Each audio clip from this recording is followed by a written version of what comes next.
This program features live coverage of an African safari and may include animal kills and carcasses. Viewer discretion is advised.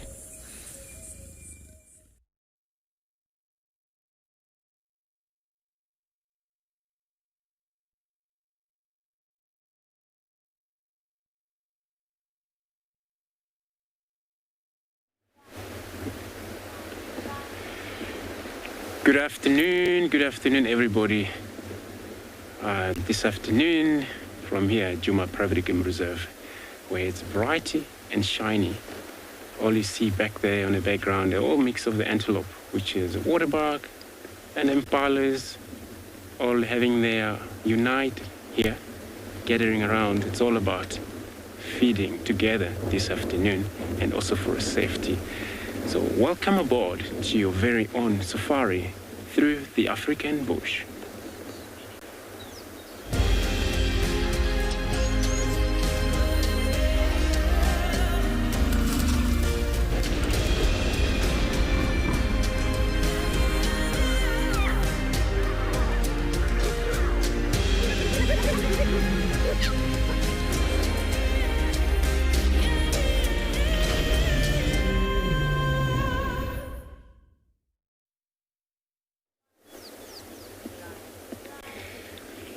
Good afternoon everybody again.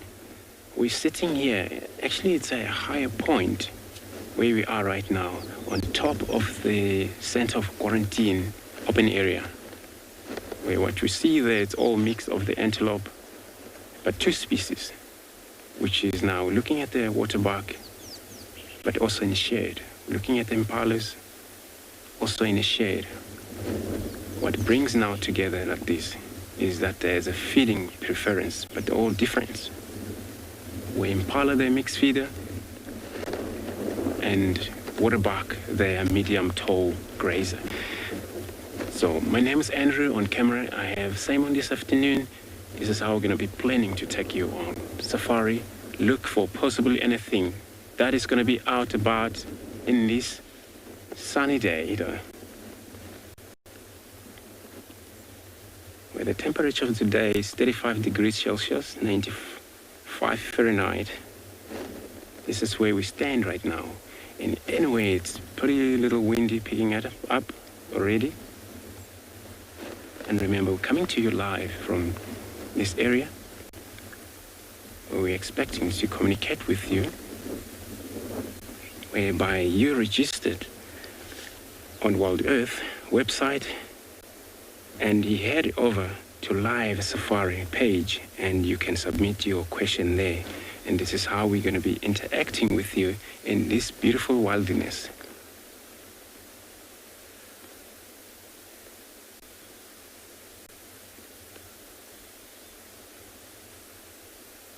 So peaceful out here.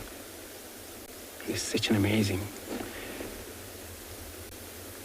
Or you can still use hashtag Wild Earth on Twitter, as well as at FC YouTube channel, and 18 years under the age. You can still use kids questions at wildearth.tv. So now, the impalas, they are mixed feeder, where the waterbuck, they actually mainly prefer medium tall grass. We now make all of the species benefit at the same time. Impala wouldn't mind mixing up with the other higher grazers animal, and they still benefit from very short grasses.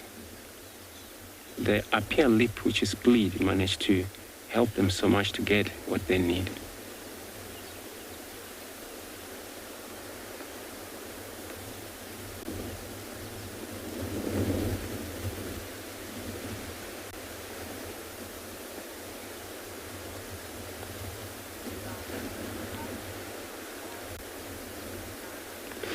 No, you say impala, they're such a quiet animals. You're very right. They're so quiet animal, and then you see the whole group over here. You know, it's all over, from some of them already in the brush where we can't see them, but the half of majority, they're right in the open area. And they don't make any sound right now. And they're all in it. Some of them in the shade, some of them in the right in the open.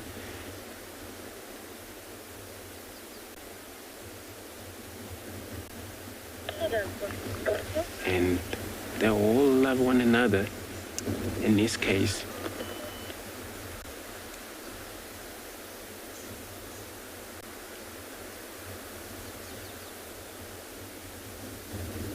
They will be able to help each other though if they see any danger, anything. Oh, I just heard. You hear that? There we go.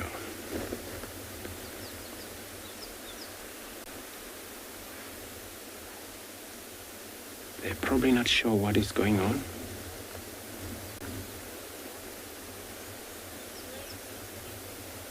So I'm gonna check around here, see what is they making this impala threatened. I'm gonna be sending you over to Yapi with these grazing ellies.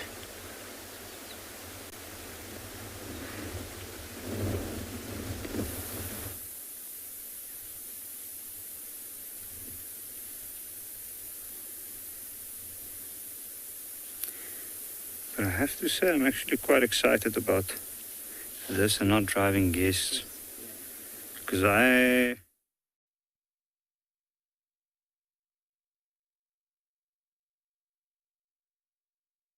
Camera, right?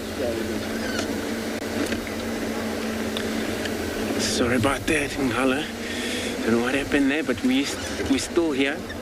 So I'm gonna investigate now, since we heard that kind of alarm call. It was not actually a very strong alarm call there. But we're gonna get closer look, because if you even ever seen a little limp of whatever it is, if they're not too sure, they can still give alarm call.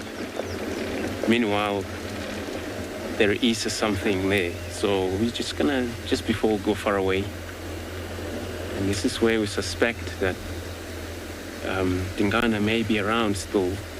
So it makes me think of checks so much harder around here near this area.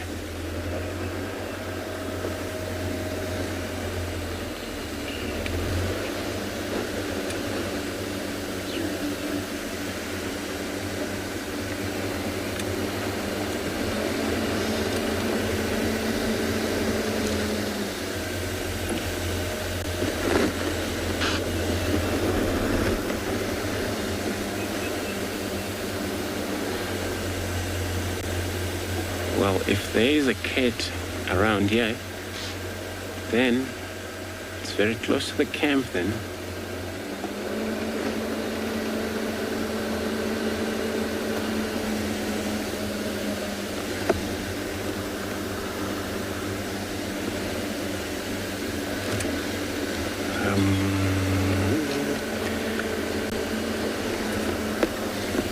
But they all went quiet now, so probably maybe it wasn't something that it was so much about, serious about, coming out or showing off for them. Maybe it was kind of like when the wind blows, maybe it was a little bit of a movement with the grasses.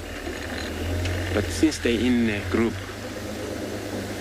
one member concerned, everybody's got to do the same, run around and respond to kind of situation, call situation. Maybe it could be the guinea fowl there. There's a small visual of a guinea fowl in this shade. Harder to, there we go. I think maybe it could be these guinea fowl that they're in a shade area.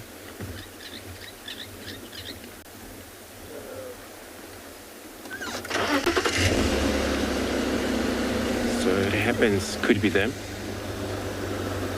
because then leopard would hunt guinea fowl as well when it's static in this area. It means maybe the impala seen them.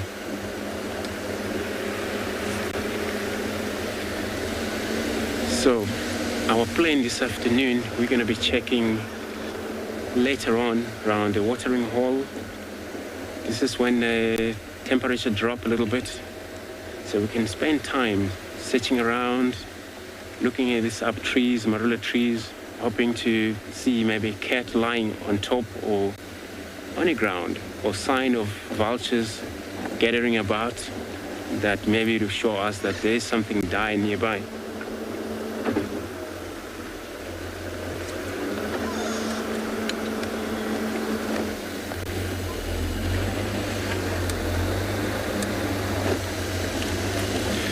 Justin, so you're saying hope we find a lot of leopards today.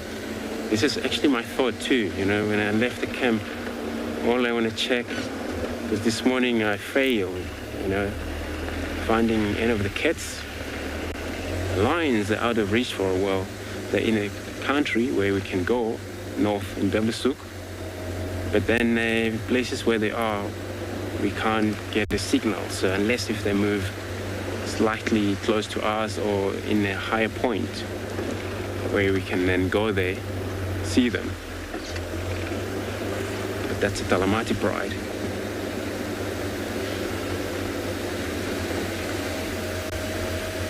And the dogs was also been seen this morning running into Torchwood, where I believe nobody actually. Oh, Simon, you spotted an elephant. Okay. Yeah, so we got elephants. We gotta go around because they're far away. Let's go back to the access road and get close to them.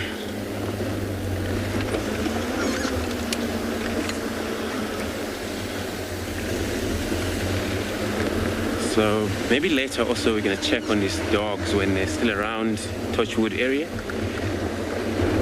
Or we're probably just lying off, not doing much right now.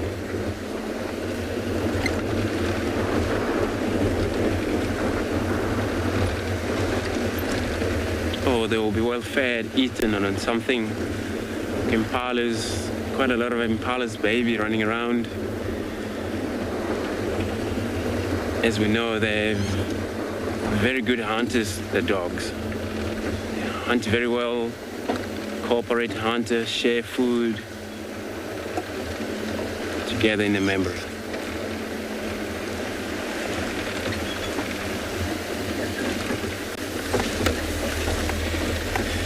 So I'm gonna get close to these elephants. In the meantime, I'll be sending you over to Lauren.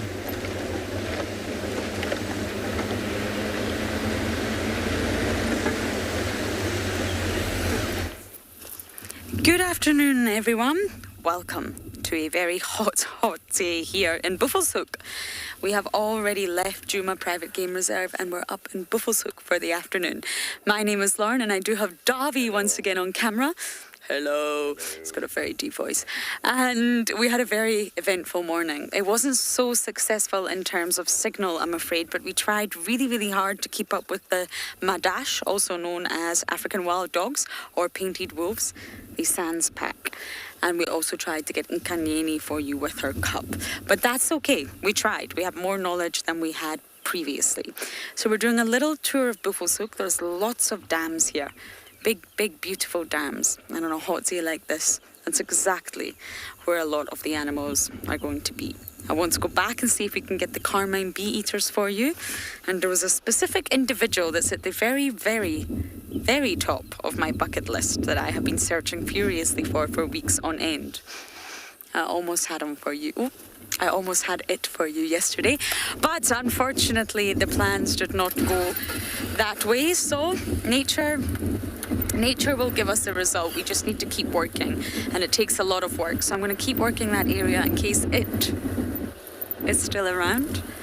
But yes, he is still around, and it is a he, and he's very much in Buffelshoek most of the time. So we'll keep working, keep going around all the dams and see what we can see. And hopefully I'll end my drive at the Hyena Den. It will be very, very active, and all the adults and cubs will be there. And I'm not sure on the update on Ribbon, to be perfectly honest with you. I haven't seen her. The last I saw of Ribbon, she was going into Little Gallery. Can only hope that she's had a meal and she's good and she's strong and she's starting to heal. But we're not going to know that unless we check. So the end of the drive, I aim to be back at the den just when it gets cooler. There's no way there's going to be any active hyenas at this den in this heat. Luckily, when you're driving, you get a little bit of a breeze, but otherwise, it's extremely hot. Now we're heading to Jacana Dam. It's actually one of the most beautiful dams. Marcel and I only discovered it the other day, so hopefully we'll get a really beautiful view of Jakana Dam for you. So as I head there, we're going to send you back across to Andrew.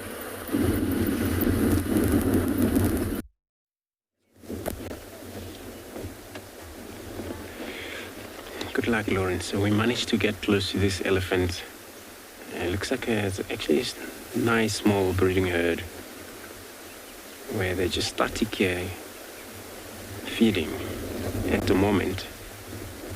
And I was talking about the medium size grazers and then tall grazers, which then there was a waterbuck and now was a mixed feeder, which was impala. Now we got a heavily grazer, but also browsing, which is an elephant.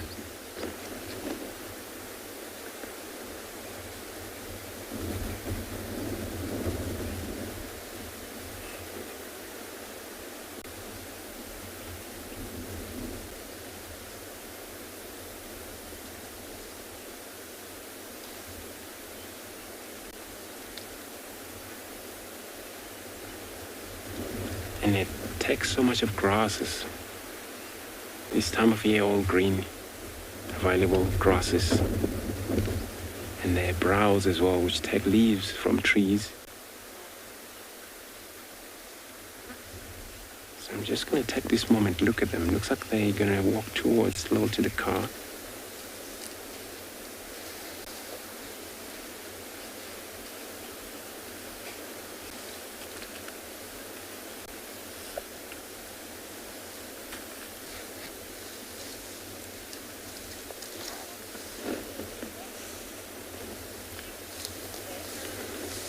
Okay, so you say this elephant's so cute. They're so beautiful. It looks like since looks like they've been in mud, where they slightly wet, and they started to kind of dry off. As you can see, that beautiful female, she's gonna walk past by. Bit of wet, but also dry take places on the other side. So they're so cute.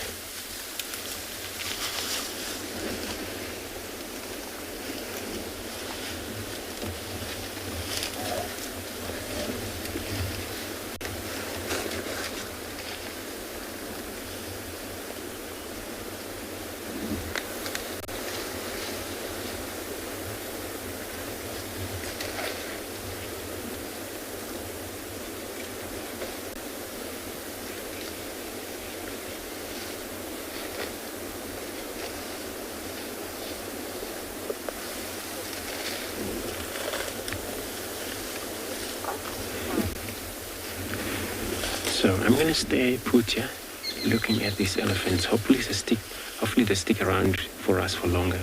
I'm going to be sending you over to Devil with these zebra calf.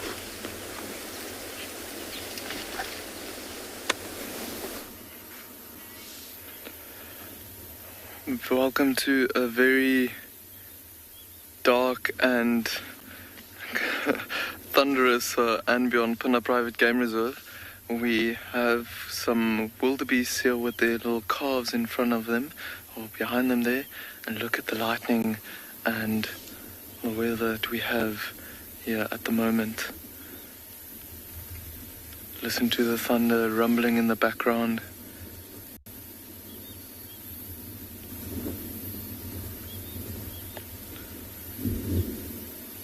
So beautiful. My name is Dewald, and behind the camera we've got Len, and what we are gonna do is we're probably gonna see if we can stick around with these wildebeest. Oh, listen to that. It's actually getting quite scary. It's especially with us being on an open clearing like this. We were just chatting about it earlier with the lightning striking around us, and it's actually forming a big round circle, the storm, and slowly moving towards us. We can actually see the front as it's moving closer and closer. Look at all these young wildebeests sticking together, almost like a small nursery there.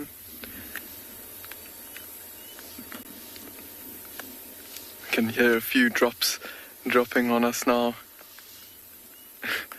A few heavy drops. Oh my goodness.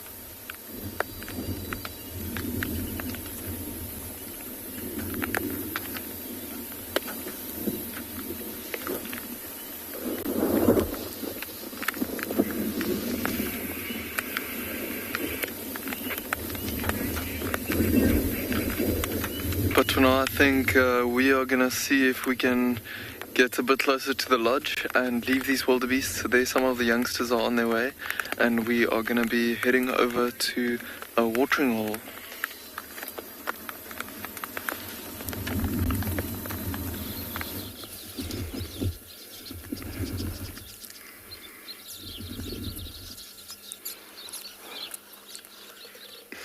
We've arrived at dam number 1, and this is Jacana Dam.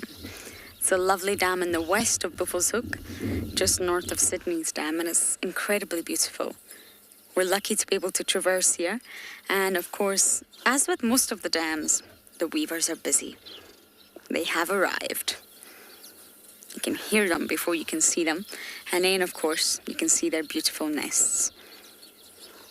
And biparental care is the most common sort of form in birds, especially passerines. But when it comes to parental care in the weavers that we're looking at right now, sorry about that, you're talking about the level of investment and about by the mother and father. That's what you're referring to. So sort of ensure the development and the survival of the offspring. So although they're not monogamous, and it's not a sort of biparental relationship, the males here, they are providing, in a sense, they are ensuring the development of the eggs to hatch into chicks. They are ensuring that there's a safe environment and it's away from predators, reduces parasites, there's a little internal microclimate. They are ensuring that the development of the chicks happens. It's definitely not a monogamous relationship, that's for sure. But there's some form of investment from the males here. Now, they, of course, want to mate with as many females as they can to ensure that their bloodline survives. But that doesn't mean that they're not invested. They're absolutely invested. Oh, hello, hippo. You look nice and shiny. You're just having a little look at us, aren't you? He's thinking, we've never seen a vehicle that strange looking before.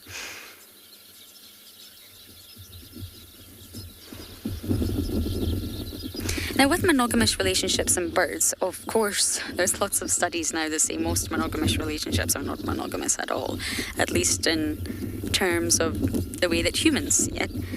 And monogamy in birds allows more energy to be invested into the offspring. You don't have to get a breeding plumage. You don't have to call. You don't have to advertise and make nests and weave nests and collect grass and impress the ladies. All that energy that you would spend on doing that, you can then reserve it and spend it on sort of rearing your offspring, hunting, bringing food back for the mother and the chicks, and sort of a complete switch around. In a monogamous relationship, in birds at least, you also have paternal certainty. You know, or you should know, should I say, that those chicks are yours. So you are investing everything into your bloodline, your DNA. Now, it turns out that's not always the case. Some birds do have extra pair copulations. However, that's the fundamentals of a monogamous relationship. You're sacrificing mating with lots of other females, saving all that energy and investing it elsewhere so that you can have paternal certainty. Whether it is certain, that's another question. But that's the general sort of foundation for monogamy in birds. But that's not how it works for the weavers, of course. The more ladies, the better. And there's actually a study, and it's wonderful. It states that most monogamous birds actually cheat, and I use the words cheat, quote, end quote. It's a human term, but it's not monogamous after all. But it's also not polygamous, because it's behind the other's back. So not only are they not only monogamous, but there's actually said to be divorces, and again, quote unquote, in birds, where they end the relationship and then they go on to seek another monogamous partner. Yes, birds are complicated. Okay, so this is Jacana Dam. We are going to get ready to head round to Hartlepool Dam.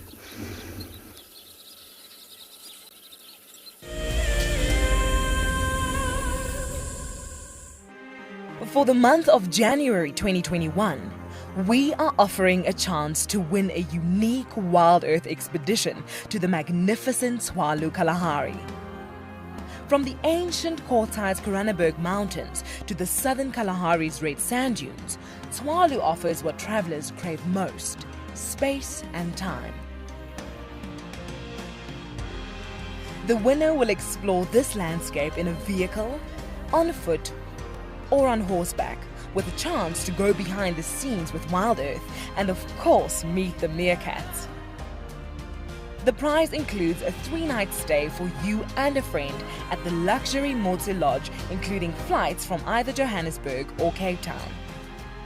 Open to all Wild Earth explorers who have signed up before the end of January 2021. Terms and conditions apply. My name is Ross and I'm a field guide at and Beyond Pinder Private Game Reserve. I love getting questions from guests on Wild Earth because I love sharing and learning information about nature with new people, and it also makes me feel like you're all joining me in real life. If you want to ask a question on Wild Earth, then you need to register on our website. Once registered, go to our live safari page and submit your question below our live feed.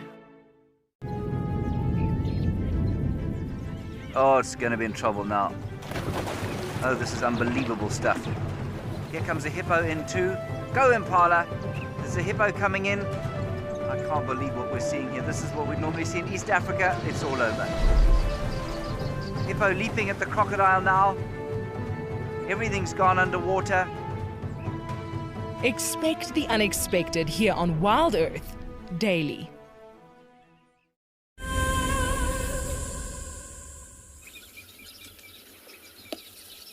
So we're not, in fact, on our way to Hartlepool just yet, but we will give you some more beautiful views of Jakana Dam.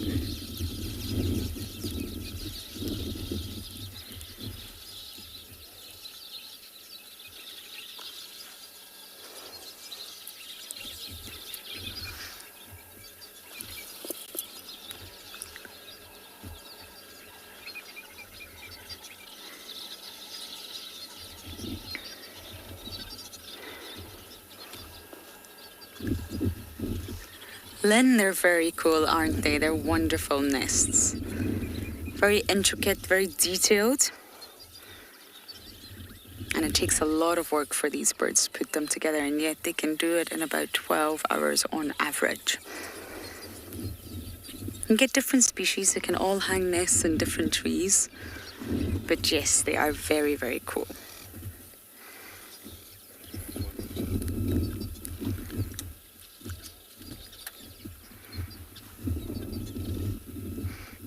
Davy spotted one plucking up grass. I think that's the lesser masked, actually. Oh, gonna grab the grass.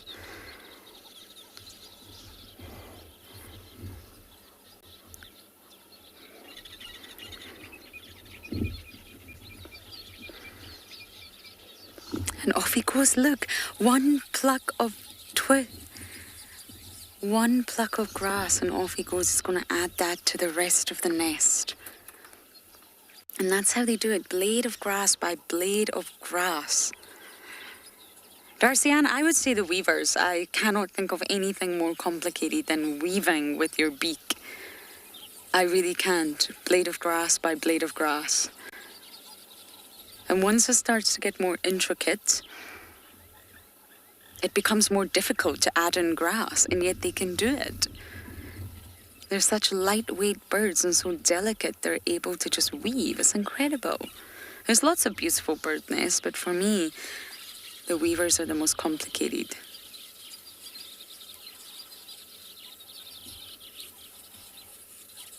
And all of them, they all have the same goal, the same aim, the same methodology, the same skills. And look at them, they check, it's very sweet. They hang, they check, they admire their own work.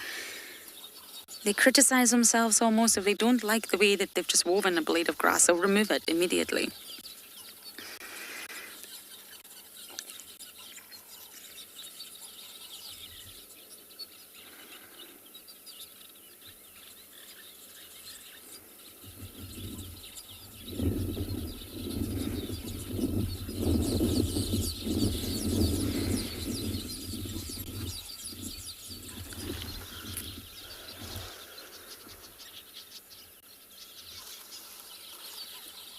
You can just hear them. It's such a pleasant thing just sitting there listening to the noise.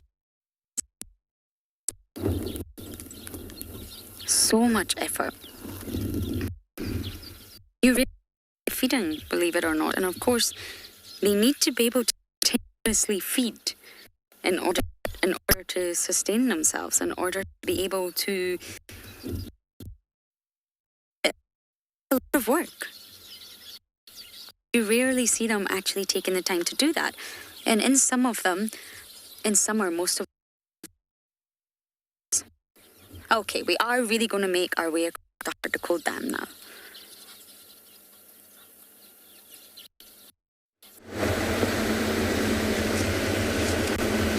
Thanks, Lorraine. Good luck checking the dam there.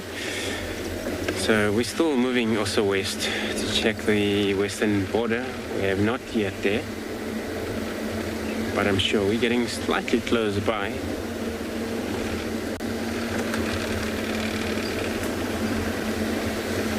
And then, it's a bit of wind, so it's probably cooling off a bit. And the heavy cloud is coming from the south. So all this heat is going to be blown off soon. And those animals stuck in shade will come out.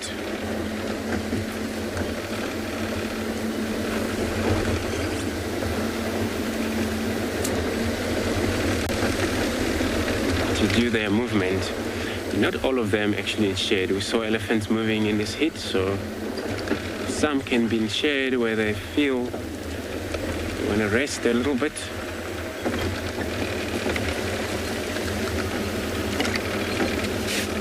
Same with the leopard that we're hoping to find this afternoon. Can be resting or moving.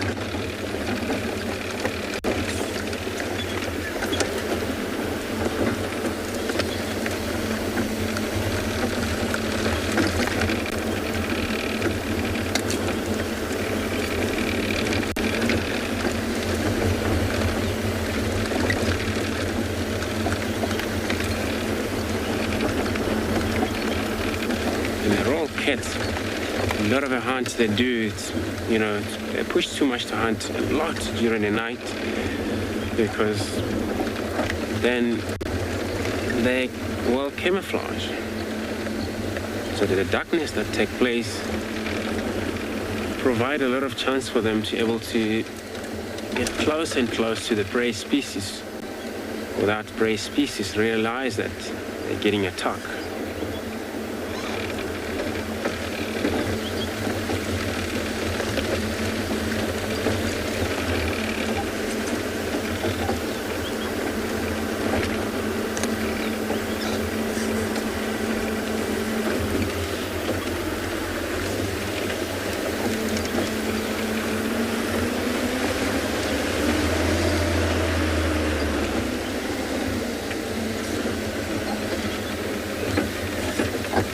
So if anything came from the west to the east into Djuma, in terms of a leopard, could be Shidulu,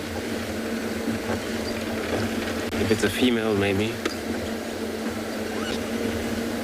And if it's a male,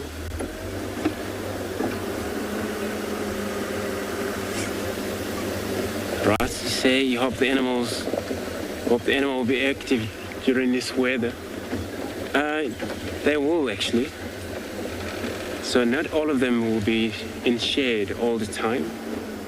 Many of them, they will be moving. Those that don't really mind, you know, they want to take it easy in shade, but those that have to reach their destination. Leopards has to move out of their property to get to somewhere else. There's only time, or they're pushing on a hunt to get their prey, and they're hungry. There's a chance you'll see them during the day moving.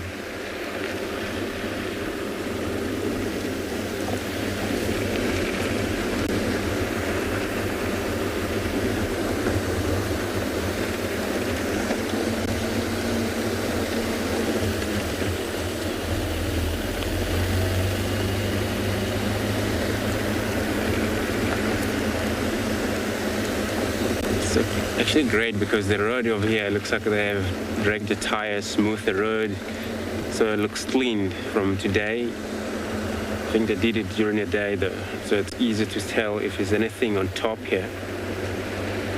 Then it's got to be recently.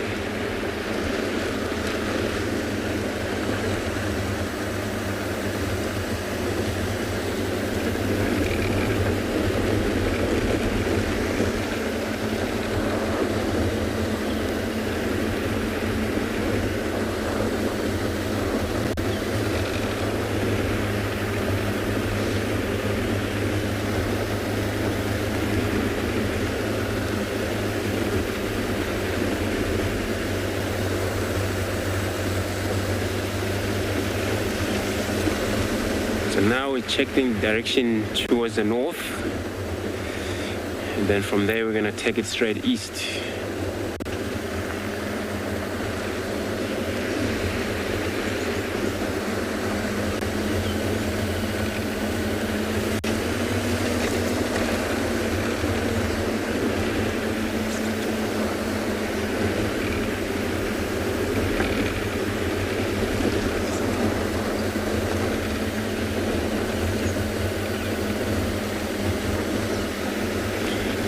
When you're asking which animal for me is easy to track,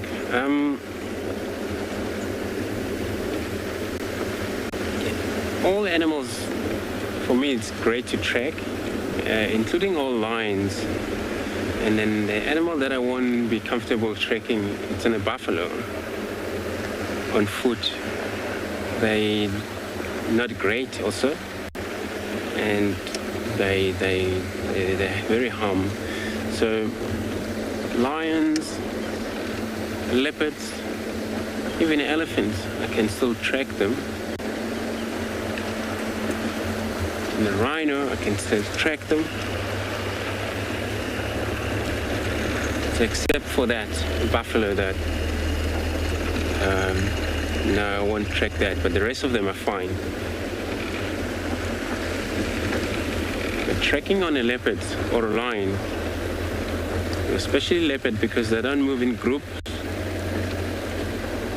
There's so many of them around here, because then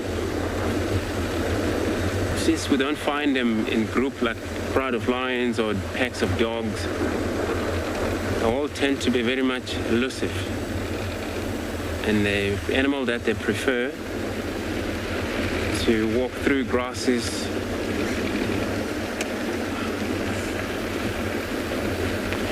and then a ravine there. So let me carry on, check around. If we find something to put in a frame, I'm going to be sending you over to Yapi.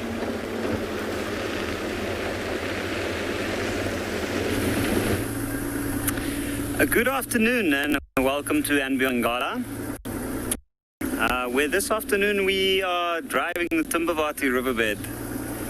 And we're currently looking at some tracks of a pride of lions that's been seen in this area for the last couple of days. Now, we've had tracks from yesterday and see where the whole pride was moving up and down. But other than that, we haven't had too much luck yet. This part of the riverbed is quite overgrown at the moment.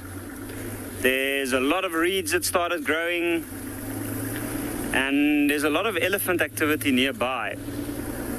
And the Pride of Lions in this particular section has had new cubs lately. So we were hoping, if we're extremely lucky, that we might even get a glimpse of those.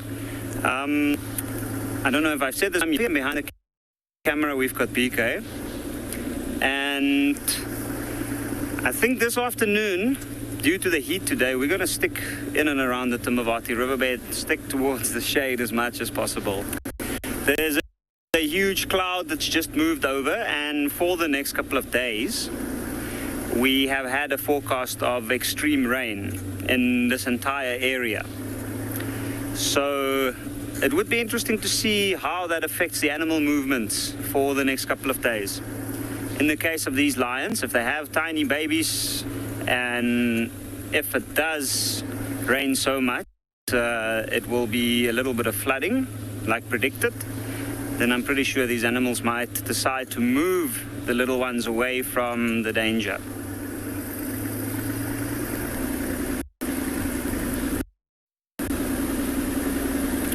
You can see, if you look all around us, there's quite high banks on either side of us here. And this part of the riverbed never really used to look like this. It used to be quite gradual. And with the large flood years. Tenga, how long is the... That's a good question. I don't know what the entire span or distance of the Timbavati riverbed is. I do know that on Ingalla itself, we are very fortunate that we can drive 19.2 kilometers. And that stretches from the Willows straight through towards the eastern part. The river flows east, and east of Ingalla, as well as on Ingalla, you do find these rock beds, like the ones that we just looked at. They go deep below the sand, and they stop from draining away everything. So it's pools, and because we have elephants, as well as other animals, come down to come and dig for the water. You can see over there the rock faces, and that's a huge straight up rock face, and these rocks are mostly granite. And if you look very carefully, you'll notice in between there's a little bit of a pinkish tinge to it. Rock beds like this does make it difficult for some animals to get up and down. Animals, it provides great protection. And small antelope like the klipspringer, this would be the perfect habitat for them. It's also a great spot for an animal like a leopard to hoist prey in the nearby trees on the bank, from which she'll have a great view of the nearby area. And the Timbavati riverbed flows from the west over towards the east. Annie, I'm sure there are some minerals in these rocks. I'm not sure exactly which minerals. None of value to the point where they would be mined. But there are quite a lot of different rock types in between, which personally I don't really know all of them. All I know is that the rock type here is mostly granite in this particular part of the Lowveld. And it's quite an old rock type, and actually exists from the time of the Earth's original crust.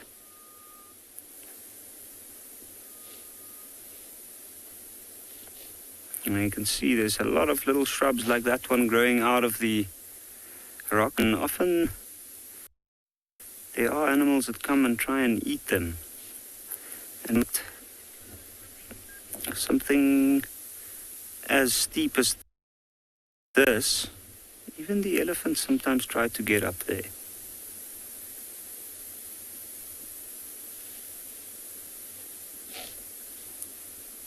There's a nice breeze that's picked up now.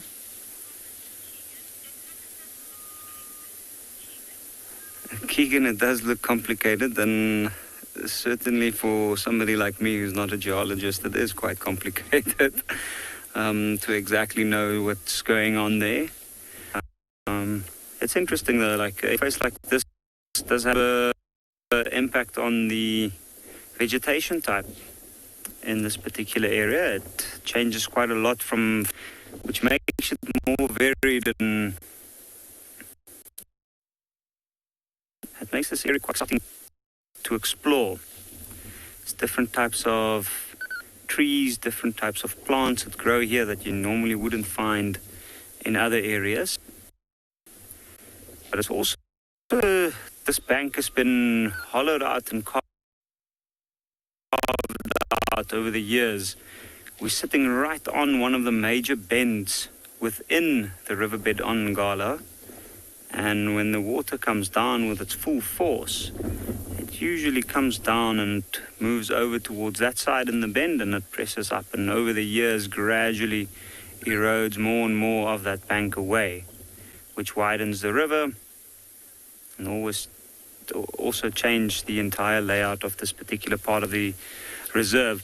If we go down from the rock face and we look just down below on the sand, then we will notice that there's a little bit of a deeper part down below these rocks. Of course, all the water from the rain runs down the rocks and they go right down there, which they get trapped. And that's when the elephants go and dig for them down there.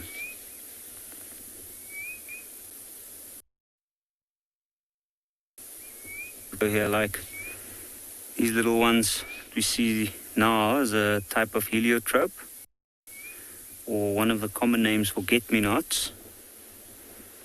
Funnily enough, come the heavy rain, come the flooding, all of this will be washed away again with the top layer of the sand if the water comes down in full force.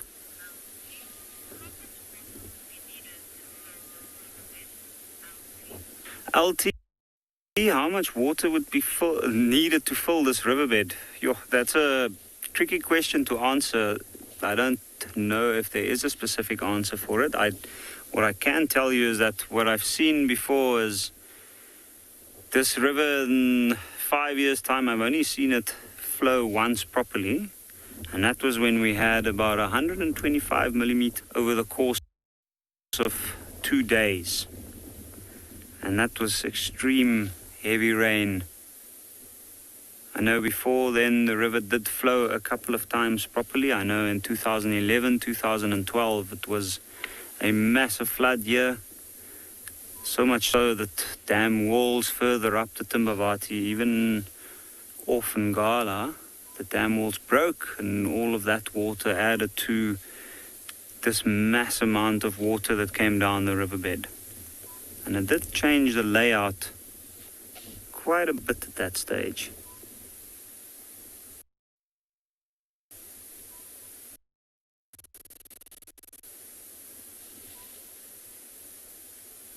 And there's a slightly cooler breeze that's picked up now. I think we're going to go up and then have a look at these birds in a tree.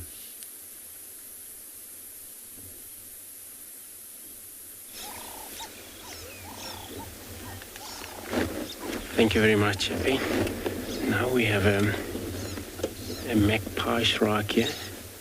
It looks like we can't see it clearly underneath because there's too much thicket that takes place, but there's a little one that is still calling in there, but that one's gone. This probably was a nesting going on there. So all the young ones have probably started to move about. And I believe they won't move too far. They still need their parents to give food to them.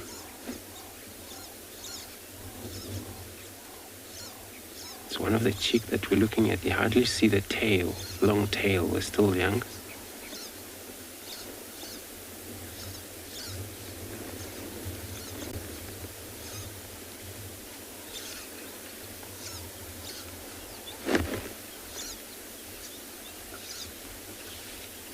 So they also move in such a group of probably anything from 7. They're a very noisy bird. And this is actually call they make all the time when they're happy.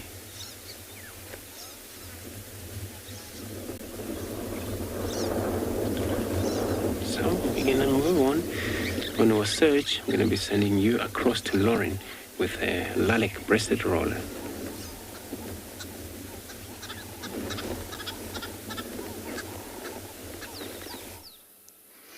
Oh, it is not a lilac-breasted roller. That is not correct. I have put this one on screen because it is in fact a European roller, and I am overjoyed to see it. Now they're back, and we've seen them a lot now. But the fact that we just went through a whole summer, a whole season last year and not seeing them, it's just so lovely. I can't think of a better word to see them once again. Now, they're very similar to the lilac-breasted roller. They're in the same family, but they are not the same species, are you? You don't look happy to be called the lilac-breasted roller. You're not lilac. There's no lilac on this bird whatsoever. It's turquoise. So you can see from far away that it's got the body shape of a roller. Same body shape and pretty much the same size, almost, although the European is slightly, marginally larger than the lilac-breasted, and it has a different tail. It has quite a sort of normal-looking tail, whereas the lilac-breasted rollers, they have streamers. They have 2 streamers at the back. So there's no lilac on this bird, it's mainly turquoise, and both sexes are extremely similar, so it's almost impossible to say who's the male and who's the female.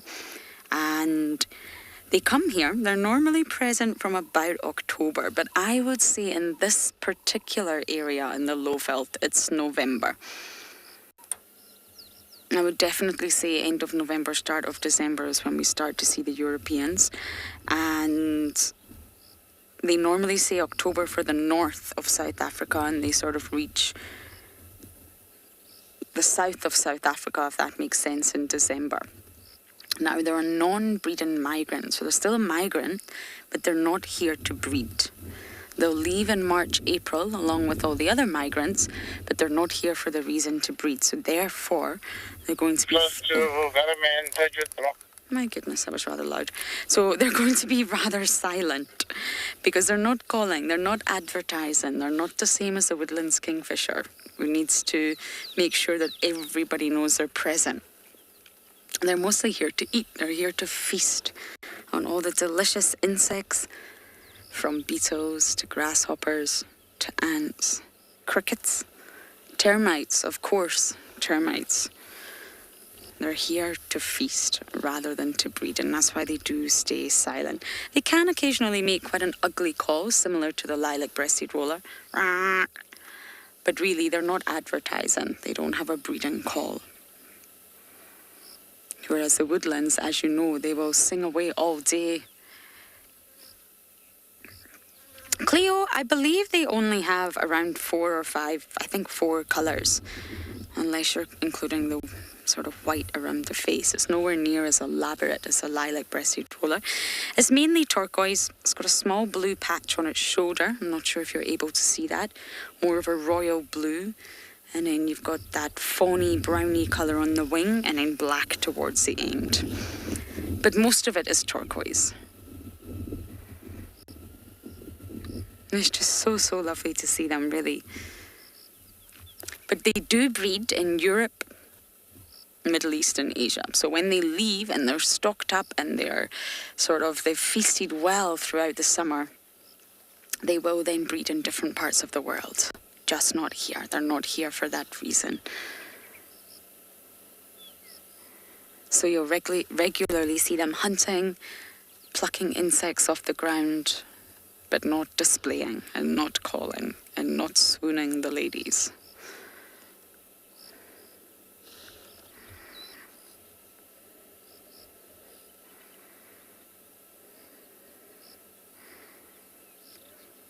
Miley, yes, is bigger than a bee-eater. Bee-eaters are quite small.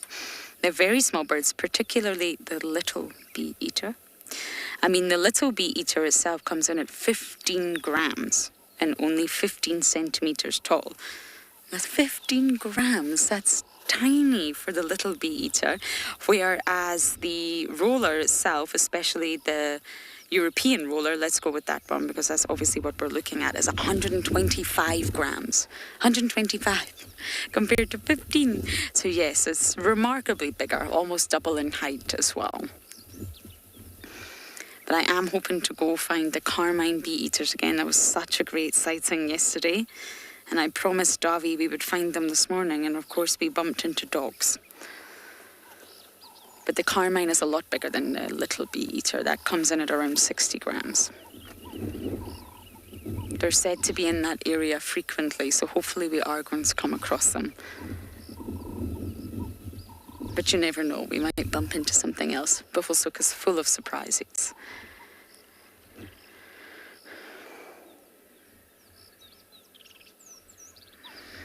Jane, you're saying it would be very nice if the broad-billed roller showed up. Yes, it would be. I'm not sure I've ever seen a broad-billed roller, to be perfectly honest with you. It's very, very purple in colour, and it does have a limited distribution to the sort of northeast of South Africa. So it could show up here, but I've actually never seen one. It's very, very sort of similar looking to the purple roller than the European roller. It's a deep purple in colour. But I've actually never seen a broad-billed roller. I haven't got that on my bird list, I'm afraid. The purple rollers are around here. They're just not as common as the lilac-breasted.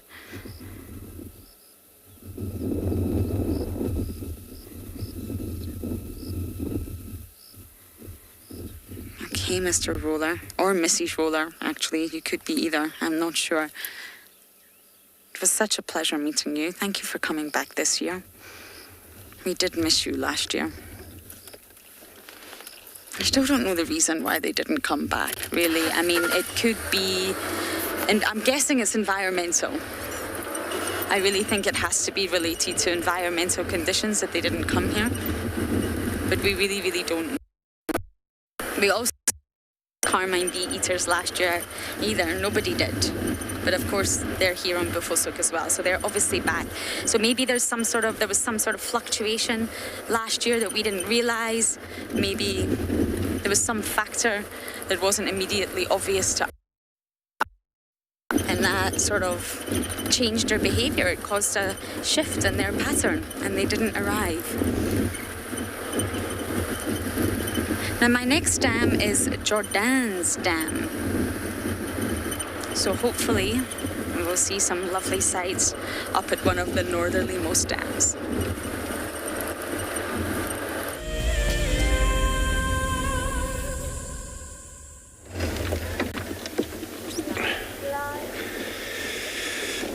All right, thank you so much, Lorraine. But look on the background of that tree, and we're looking at the sky on the far south. Looks like it's going to be pretty much a windy. Maybe later this is a sign from the way distance. We're still fine now. And now looking at this tree here, it's one of the decent trees that you see pretty much everywhere. And they are Bellinati trees.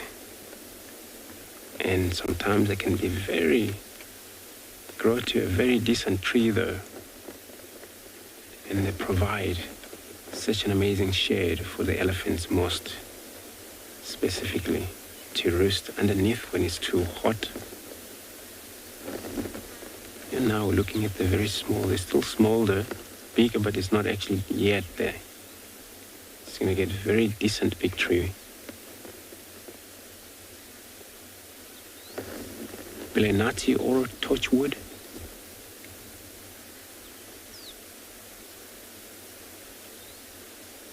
It actually was discovered as a good trees for furniture.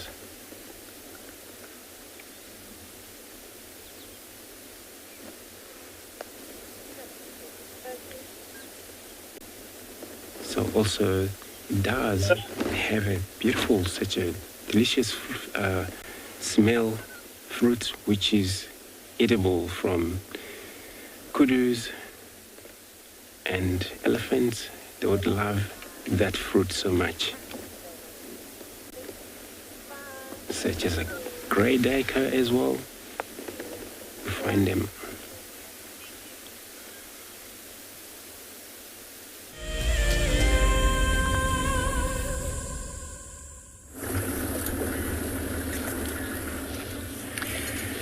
So we are driving a road right next to the riverbed on the bank at the moment, and this particular area, the vegetation is completely different. It used to be an old road along a maintenance road actually for the power lines in this area back in the day when they put them up.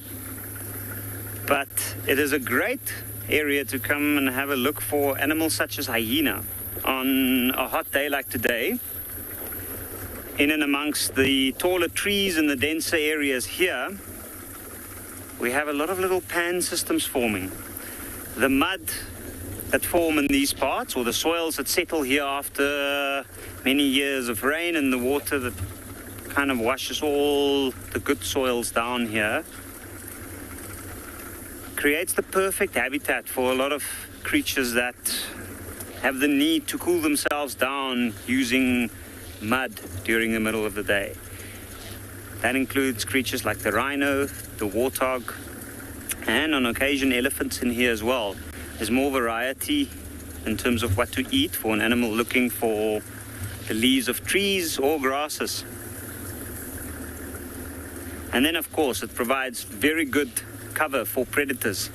Hunting small antelopes like the impala, settling in pretty large herds around the clearings near the riverbed. And that's what makes it so tricky looking for certain animals this time of the year. It's because of the rain, the water spread out all over the area. There's no particular fixed watering hole where animals would go to go and have a drink like they normally would on their daily routine. And that's why we were hoping that maybe we might pick up on some signs of a leopard or further signs of those lions. Now, from what we could see, it looks like most of those lion tracks aren't particularly fresh.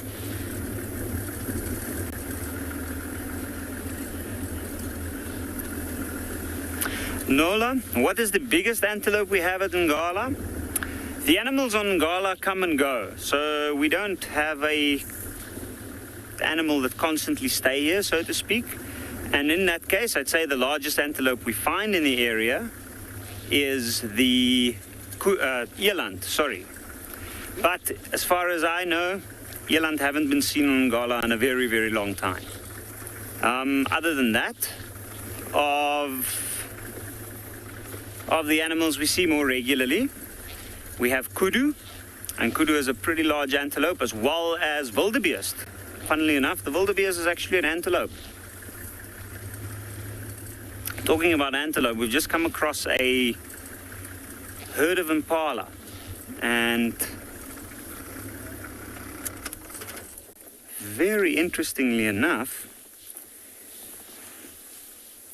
you can see that they're standing right on the edge of this beautiful clearing.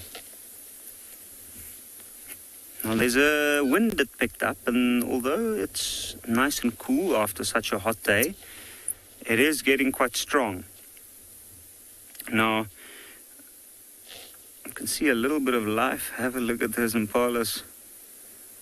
You can see some of them, their jaws are moving. The others are staring in our direction, which now it seems like they've settled down. They've acknowledged us. One there grooming its backside.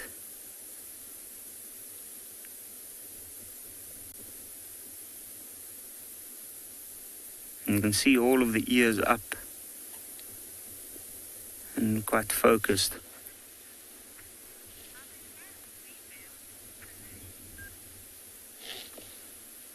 Pele, if I got your name correctly, are there no females, or are they male or female? These are all females.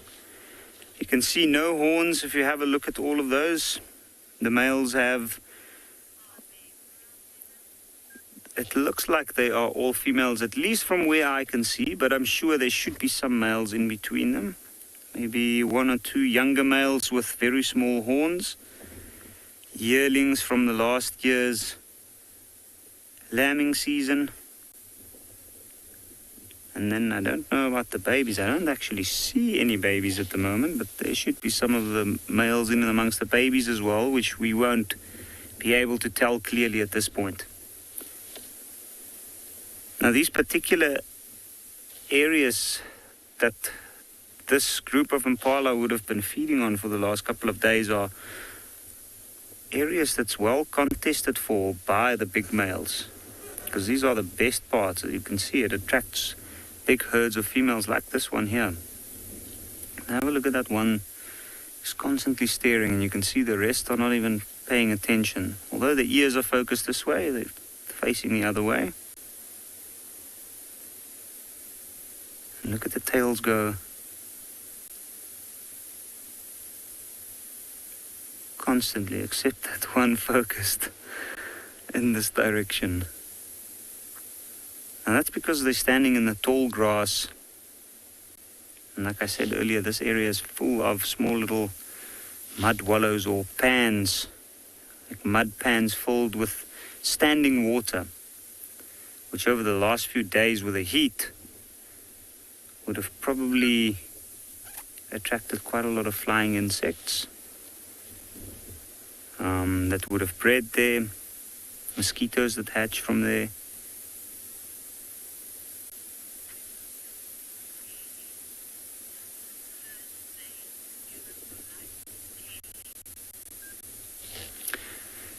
Kaylee, if I got your name correctly, does this herd stay together for life?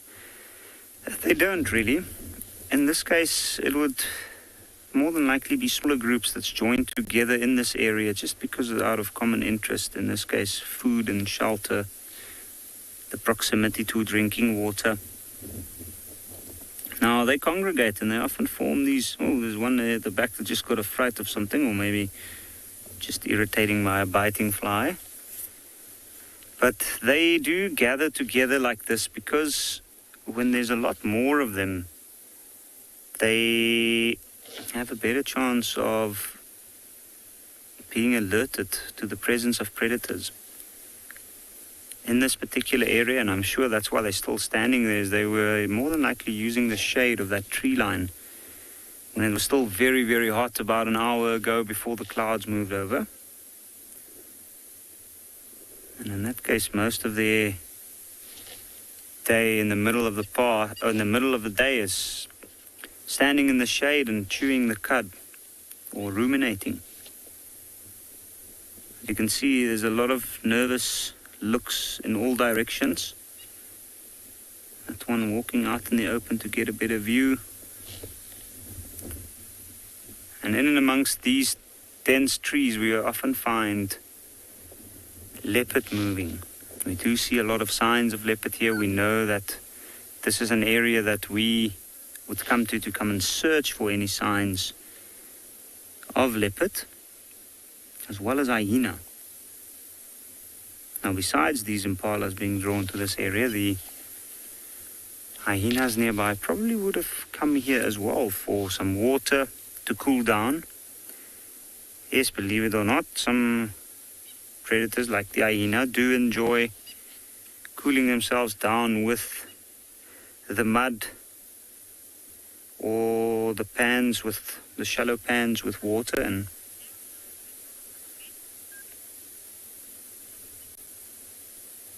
so you can see with all of these impala around, they don't seem extremely nervous. They can go about, you can say, heads popping up and down. And the one's facing down, like the one right in front. And then a quick jerk of the head up.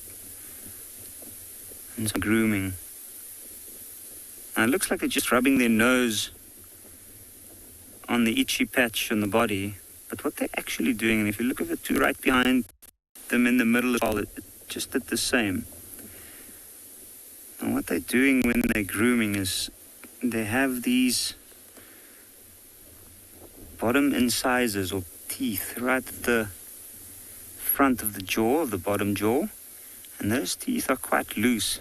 So as they pull them through the fur, it kind of acts like a comb, and it removes any excess parasites on the skin, like ticks, for instance. And then they also, ooh, I wonder what happened there.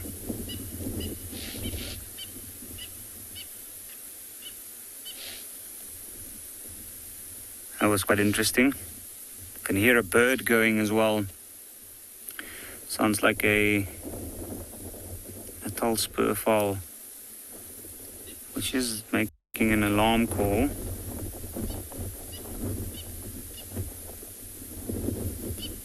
The impalas themselves don't look too alert. You can see most of them now have their head up and they're focused in different directions. But I didn't hear any alarm calls. So what I suspect is that there was one that probably got spooked by something simple, maybe like that bird or something moving in the grass. At the moment there's a lot of grasshoppers around. And I've seen some of the birds as well as impalas get a fright from the grasshoppers because they jump from one thick patch of grass to the other.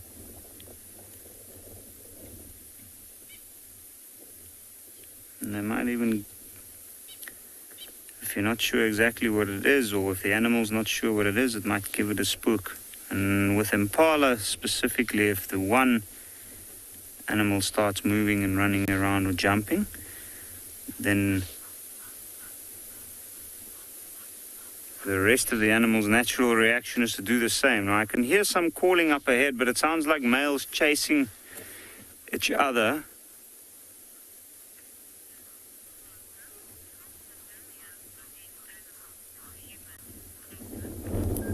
Carter, how familiar are these animals with humans?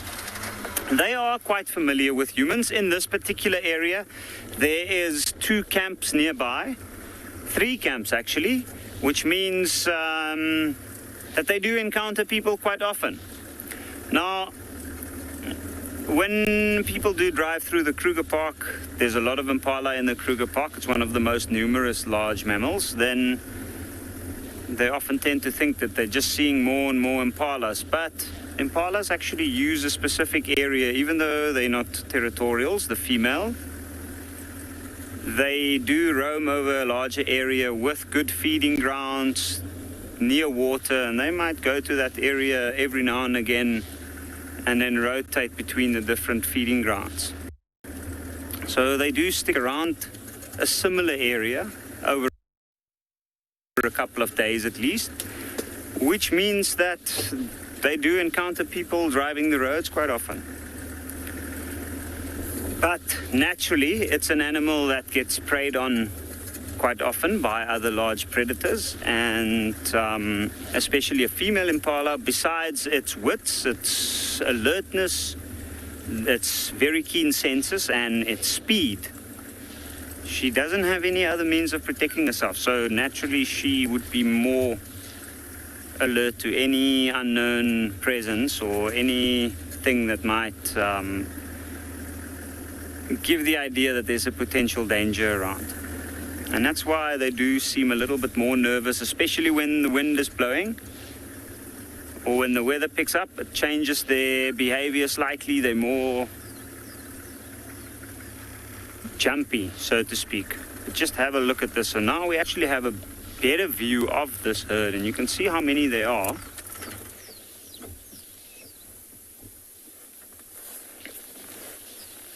And in between you'll notice some young ones as well, like that little one right there. Now, I can't see little, ooh.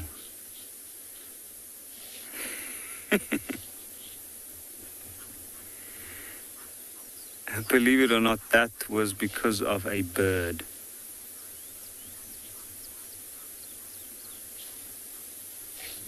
And have a look now.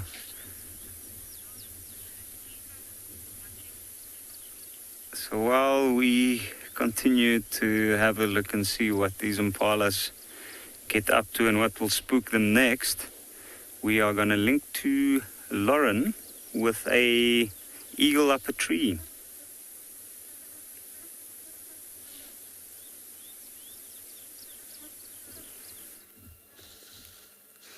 I think we have a steppe eagle. Davi's going to do a great reveal. That was wonderful. Now, the reason I think it's a steppe, they look very like Tony's, but this is a really large individual. I wish I could give you some sort of reference, but it's very difficult looking at it through a camera. But Tony's are not normally this large. Steppe eagles are bigger than Tony's, and if you look at the leg, we're getting a wonderful view of its right leg. It looks very thick, doesn't it? It looks very, very fat. Now, it's not, it's just the feathers. They have much wider, sort of baggy feathers, leggings, if you like, than do tawny eagles. So when you look at them, tawny eagles will have much thinner legs. They've still got feathers, of course, they're true eagles, but it's much thinner. Whereas the steppe eagles look like they're wearing some really baggy yoga pants. Active wear. We're going on a safari in our active wear. But you know what I'm trying to say? It looks like really baggy yoga pants. And that's normally the clue that you're looking at a steppe eagle. 1, size. 2, the baggy leggings. You can look at the eye. The eye is brown. Now, it's really, really difficult to tell from here. But in steppe eagles, the eye is brown. And in tawny eagles, the eye is yellowish. It's much paler than the steppe. And it's got quite a shallow gape. If you look at a tawny, that gape that extends from the mouth, that yellow line, it sort of finishes mid-eye, if you like. Whereas if you look at the steppe eagle, the gape extends way behind the eye. So those are the sort of 4 features that is always best to look at when you're trying to decide, are you looking at a steppe eagle, are you looking at a tawny? But immediately upon arriving here, I can see this individual, this raptor is huge. They both have different color morphs, which doesn't help the situation, but this is much bigger than a tawny. Then I look at the legs, and I'm obviously trying to get a good look at the face, and I think I see brown eyes. What do you think, Davi? It's hard to say. Yes, it is. I wonder if we can get any closer. It just so happens that this individual is looking away from us, but I'm sure it's brown. But either or, it's a raptor.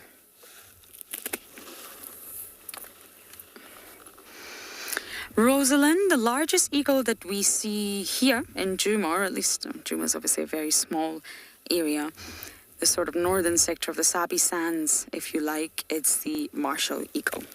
That's the largest we get out here.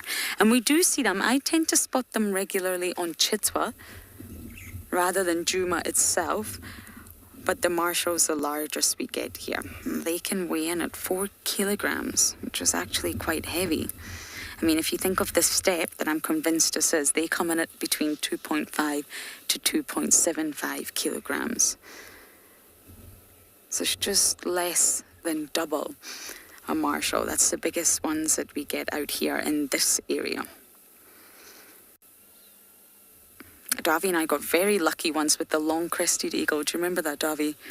But they're also quite rare for this area. We don't really get secretary birds here.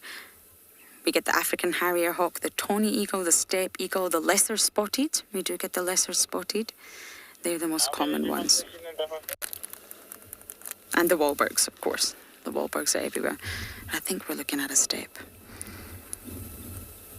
Magnificent birds. Raptors. They seize using their talons. And that's where the name raptor comes from. It comes from a Latin word. Oh, Janice.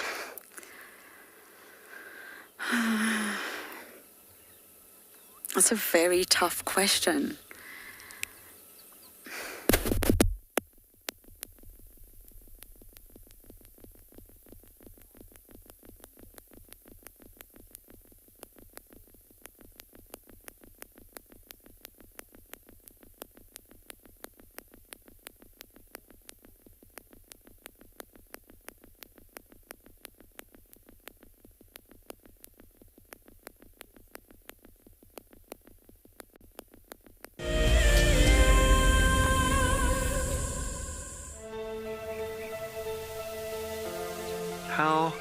insane is that animal? This is out of this world. Fantastic. Good, Mama. Wow, what a way to start off. It's just such an incredible privilege to be out here. It just keeps on delivering. There you go, there you go. Heart is pumping right now. 3, 2, 1. You are live, you are live. Look at this, everybody. We've got a live kill.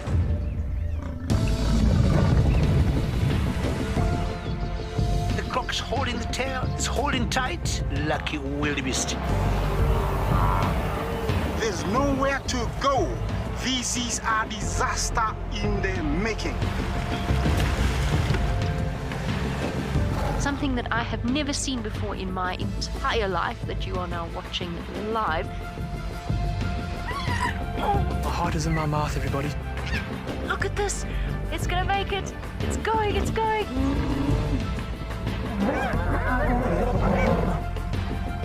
This is just too magical. Hi, little guys. That's great, isn't it? Look at that. Scuba Steve has got a friend. You've got a friend in me. It couldn't be a better morning. This is just too special. Oh my goodness, we've got a turtle. How epic is the fact that we're coming to you live from the Chobe River? It's the most incredible feeling to be here. This is live, and we're in Rwanda. This is a very, very different adventure, charged with emotion. I did not think I would ever face my fears like this.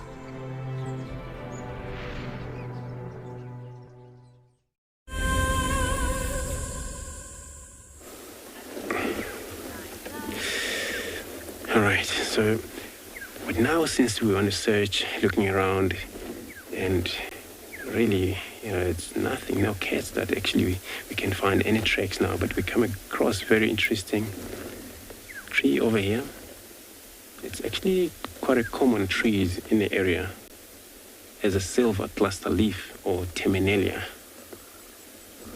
tree. It's actually indicate the area. If you're ever in an area where you're not sure about how soft it is in terms of when it ever rains too much, wherever you see that tree, then you will really avoid it.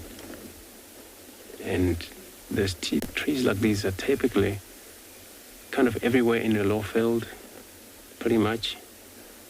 But they're silver names after where usually at night when you shine around, you easily pick up trees individually if there's around trees like this, because their leaves are kind of like very much in a silver color. But also, so the roots for the trees, it's actually treatment for a stomach. If you have a bad running tummy, you actually have to dig down for the roots. Not all of, many of them, but amount of them. So you either boil them, you cool them off, and then you take maybe a big spoon, maybe 3 spoons. In a few hours again, 3 spoons. It actually doesn't really taste good though, because I tested the leaves itself, and the leaves is treated the very same problem. And it's sour very much, but it helps tummy as well, these leaves. But it's also had a very much great relationship, or there is a specifically a wasp parasite that sometimes like to visit the trees. And as we take you through there, you can see this little expand tissue that takes place in there, as you know, of the galls making wasps. Is that a type of the parasitic tree or the insect that specifically fly around, look for the trees? Out here we see many of the trees as silver cluster leaf, where a lot of time they've been injected by the wasp, and after that, during the growth of the trees, or doesn't actually take long, so the tissue expand, and that's how it lays its egg inside. So later on, and the live larva will actually pop out, able to feed slowly from inside once it's hatched, and then make its way out. And again, it's so good that the bark as well, out in the village you can use them. And even when you see elephants feed on this tree, when they peel the bark, it's actually like a very long rope all the way down from the top. And it's actually very yellow bark, and the trunk itself, the wood is inside. It's yellow when you cut it or when you peel it off. You still see a lot of yellow in that. So what we were told, not ever play around a tree or peel any of the bark when you're wearing any of the white, palely white clothes, because then it's going to be painted and you won't going to get it off.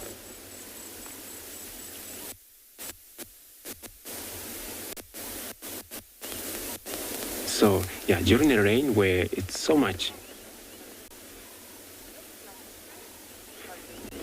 holistic, it looks like a fruit. Yeah, these waspers I'm talking about are pretty much well known in some area. Some other places they have all different sorts of these galls making waspers. Some type of them, they can actually inject leaves itself, and then from there the egg is laid. But out here we have a slightly bigger one which they're able to, so abdomen, is tongue trees, which is very much kind of like a needle system, but that chemical came out and you can't believe it. It's not actually, doesn't actually sting any human. It's never been recorded, but it's going to do damage to a tree like this. And it's the only way for that wasper insect to lay its egg nowhere else except for lying in one of the trees or leaves and things like that. So it becomes kind of a parasite because there the growth of the tree come and stop. Won't be any more branches growing over, even though we know elephant have visited these specific branches and break it off. So we're going to make our way down to the dam there now to see if there's anything at the dam.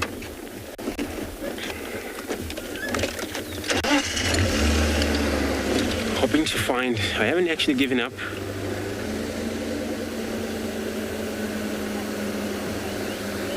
Stuck in bed. Indeed, such a beautiful, it's quite a lot out here. And so much, then it's quite a little things. You look for it, maybe hard to find it. And sometimes you have to stop and go underneath the trees and check carefully in these little branches.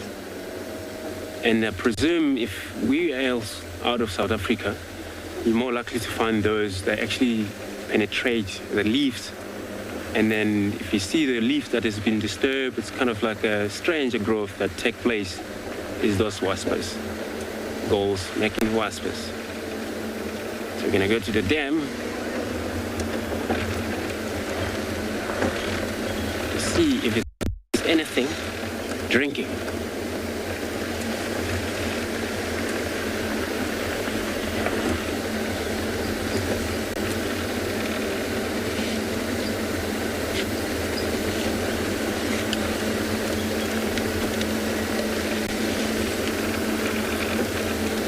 It's actually a very good type of a day that elephants may be likely to be found swimming or visiting waterhole for a drink.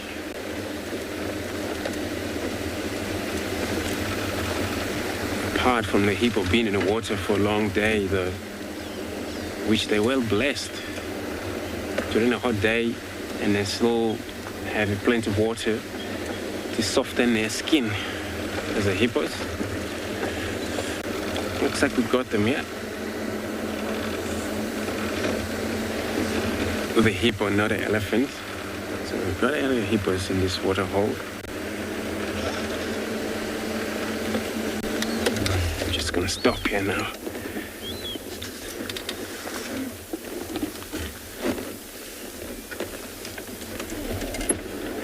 So we can pass by Bellinati Dam again. And this is where the hippos been seen, a few of them around here, and probably they all came back as a unit again last night, quite a few members there of them.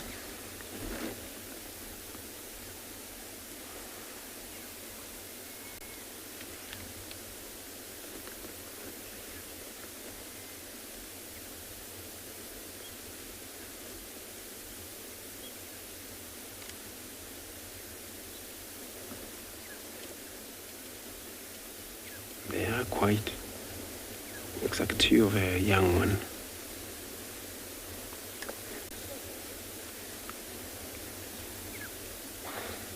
Oh, there's more. It's so important for hippo to be in the water this time of heat, where they have to spend a lot of time in the water due to the skin protections against the sunburn.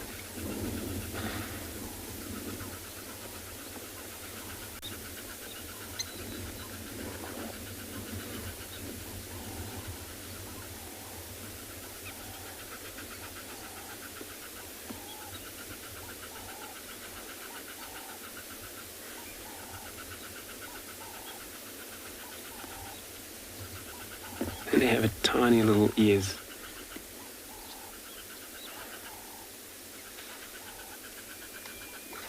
For such a big, huge body animal.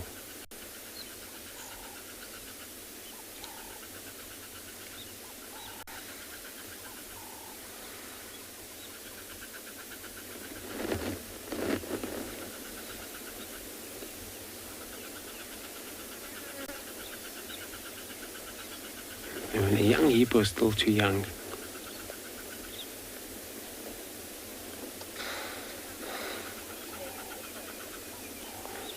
The baby tends to ride on the mother for taking a breath a little bit.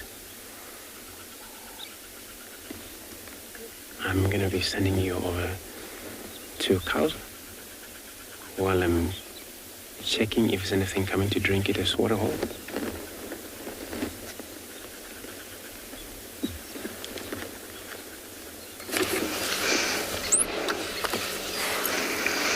Talking of drinking at the waterhole, we have just arrived at Magpies Dam. And there's a huge bull elephant having a drink. When I say huge, I mean extremely large. Look how wide that skull is. Look how large those tusks are. Now, the reason I come to Magpies Dam, it's small. It's a very good place to check for cheetah. This is actually where we had that female cheetah not so long ago. We had a wonderful sighting of her actually chasing after a warthog. It wasn't successful, but this is a really, really good place if you want to check cheetah in the sort of North Sabi Sands. This is why we come here. No luck on the spots front, but we've definitely got lucky on the elephant front.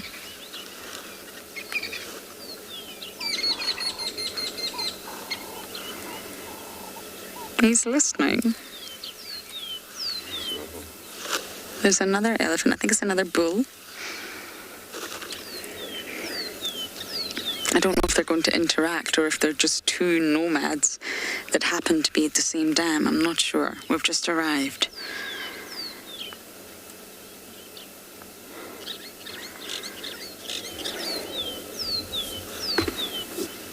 It's a lovely dam, this one.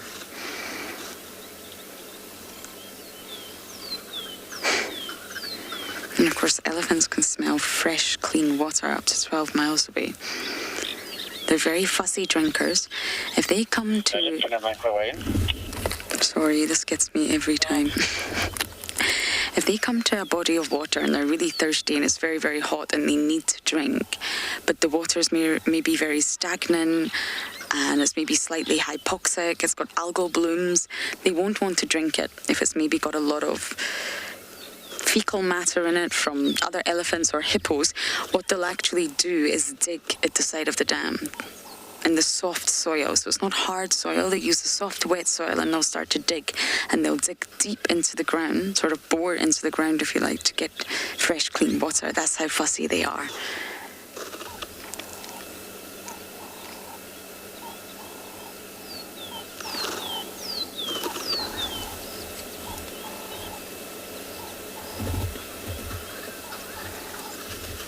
Well, we're going to leave this beautiful moment with this bull elephant and send you across to Tswalu for a beautiful silent moment with the butterfly.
Yeah, we're still here, sitting, put.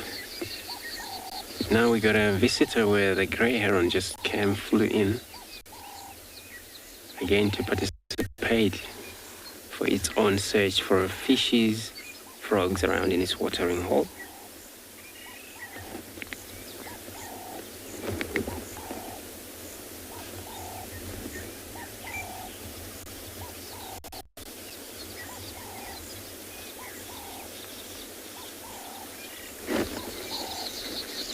It's probably because of now it's getting slightly cool compared to the day where we started.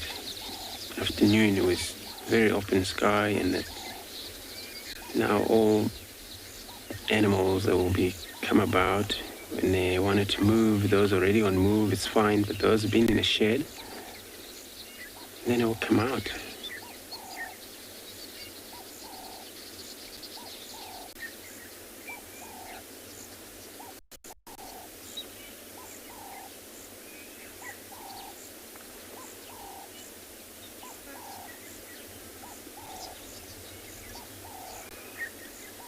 Afternoon stations from Single Mother.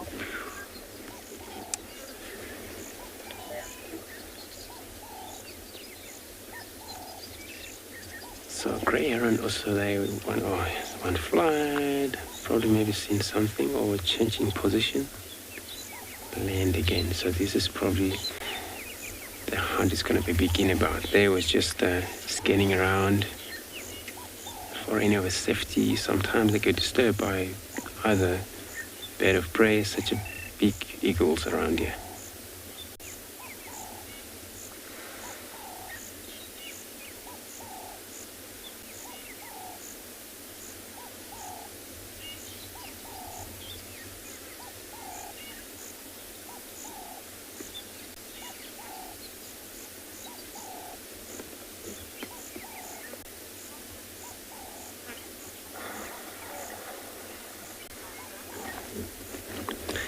Often you say you love this bird wingspan. I mean, it's such a tremendous looking bird, such a beautiful for sure. And especially on flight when they land, just like on a secreted bird. Those of you know the secreted bird will say they do that. When they land, they land and they run just before they stop.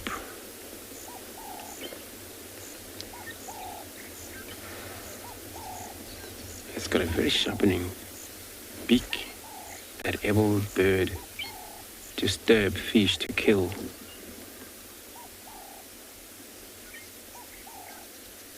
And they were probably going to shake it off before it kills it. Make sure it's dead and it's swallowed up if it's a size, good size.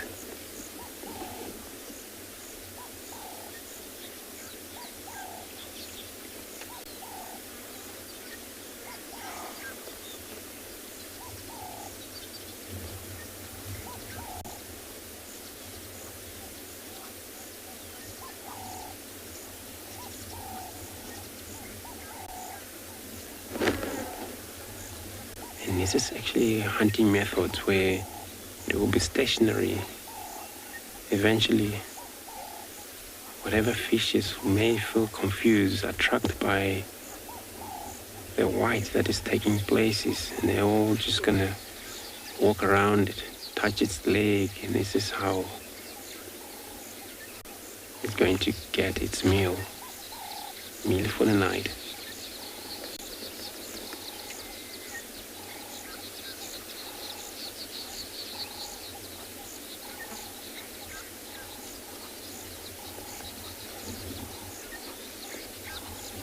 It already went slightly deep enough that you see the legs was far too tall.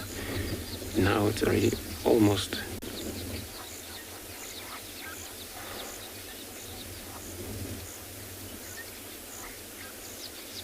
inside there to the water.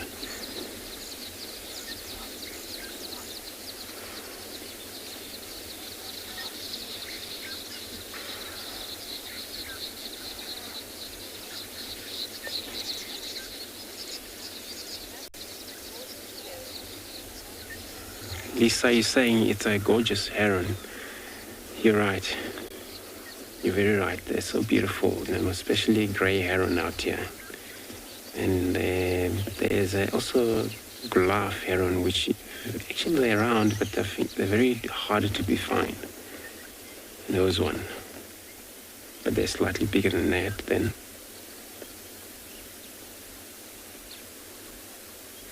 So Glyph Heron and this one, they're the only one that have very smart, longer legs. And a night heron as well, those one. Greenback heron, they mainly, you find them perched on the branches.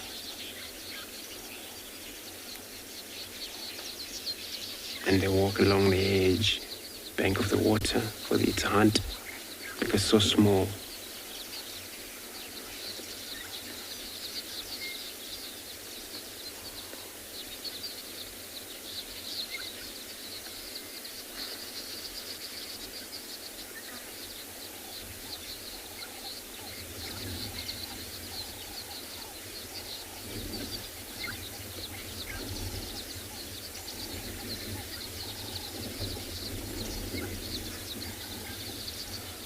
And it's so cool here for them to do the hunting because there's no many of a crocodile for sure here. I haven't in this season seen a single crocodile.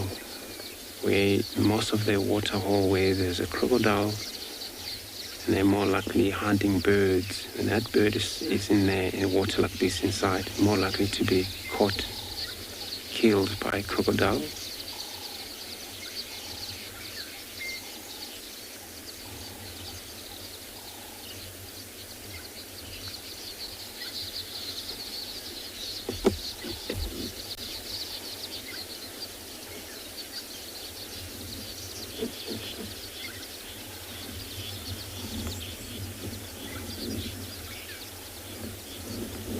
So the wingspan, it's about 230 centimeter for a male,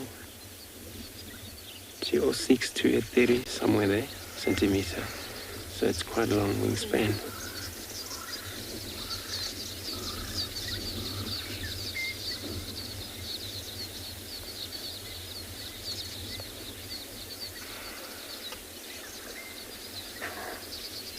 Alright, so I'm going to continue on search. I've checked the dams, nothing here, so I'm going to continue my way to the east. And we're going to check the eastern boundary.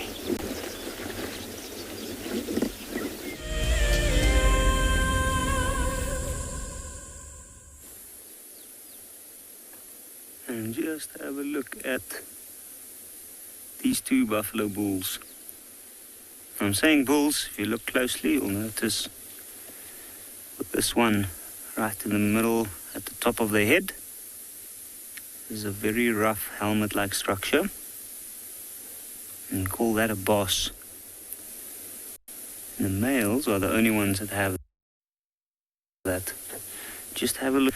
The buffalo's right ear on our left-hand side. That ear is completely torn up. It's literally got a loose piece hanging and looks like it might fall off at any point. Piece of grass in the mouth. Looks like bare patches of grey skin in and around the eyes, on the forehead. And it looks like there's still water dripping off this buffalo. And this is certainly a more seasoned animal.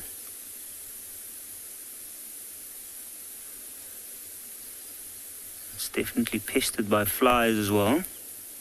And just look at the size of that animal. Look at the size of that neck and the shoulders. I'm going to move slightly forward so we can get a better view.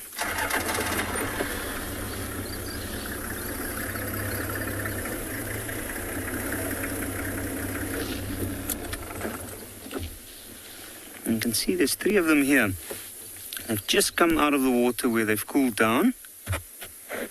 And I think now they're going to start moving off.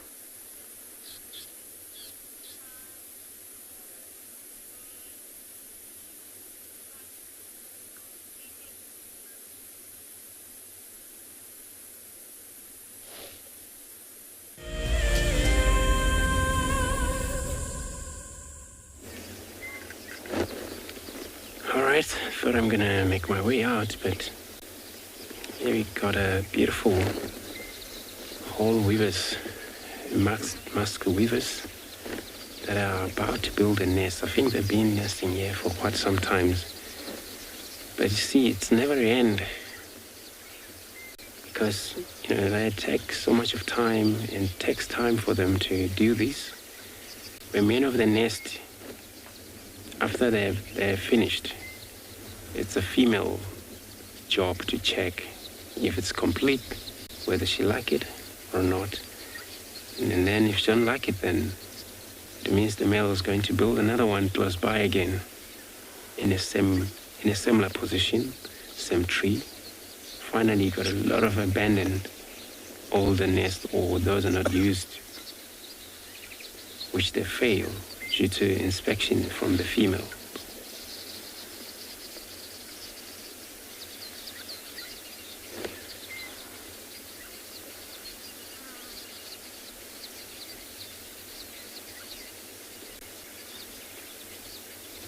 It can be so noisy as well.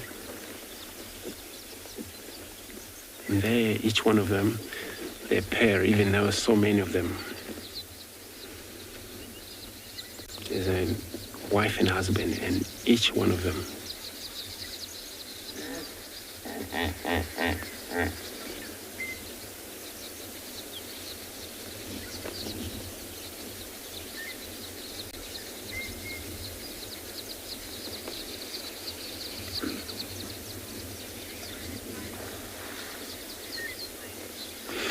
While you're saying that its strongness doesn't fall down, indeed it is. It's amazing how it's placed into one of these thin branches. And the reason for that is it's for safety against the snakes, those type. They're more likely to choose trees which is in the middle of the water so that there's no chance for the snake to reach those nests.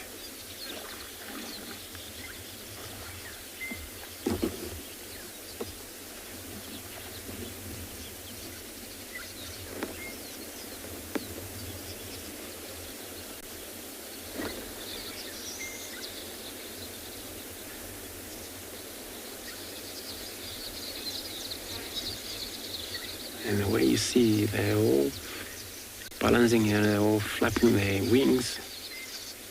It's all about all technique happening there of putting these piece of grasses into place. But once the nest is done, the whole of it, it's material, soft material. It's kind of like a wild cotton. Those put inside for smooth their eggs and the young one when they're hatch.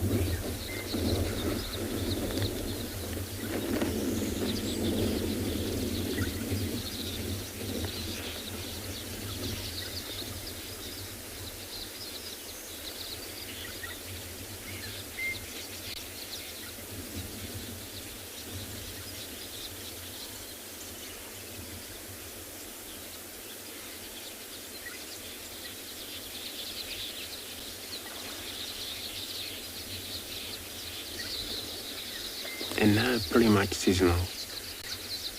So November, December, January, somewhere there, it's all about the nest has to complete. This time, next month, they're all gonna make sure it's all done.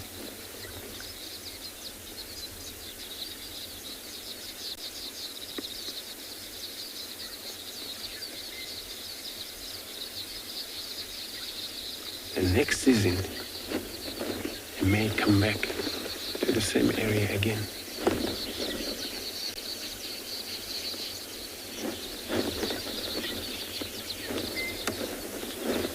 So the next season, which is probably next year, and they will probably come back to the same place to replace the nest. But it's got to be a new nest. All of the materials that's going to take place there. They weren't going to go to the older one.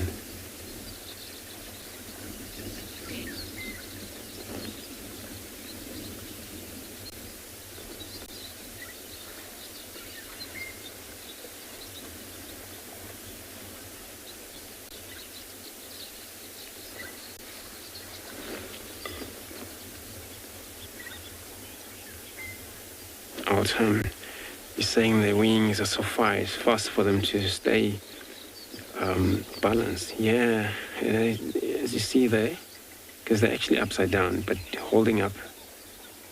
And they got to make sure when they move around so much, they hover around a little bit in order for them to balance.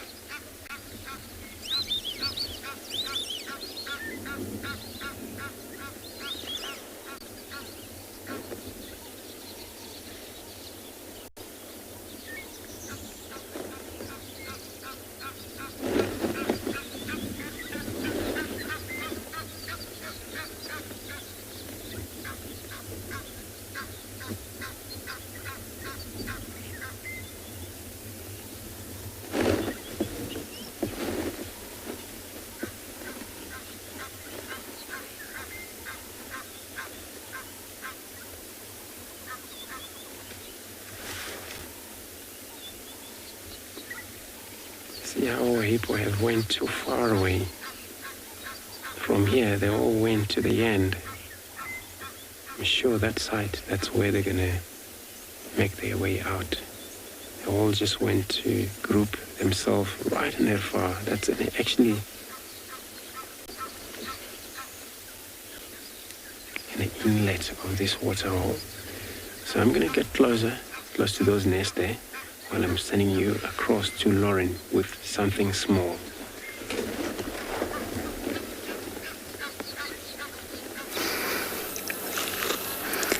Small but special. Davy and I's favourite insect. The one and only dragonfly. Holding on here, battling against, well, there's not much of a breeze. I wish there was more of a breeze.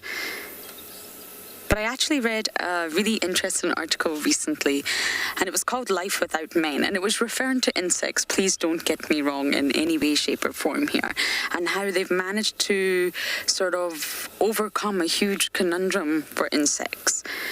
Now, sexual reproduction, obviously you have male and female. Yes, absolutely. We all know that. We don't need to go into that, and insects work that way too.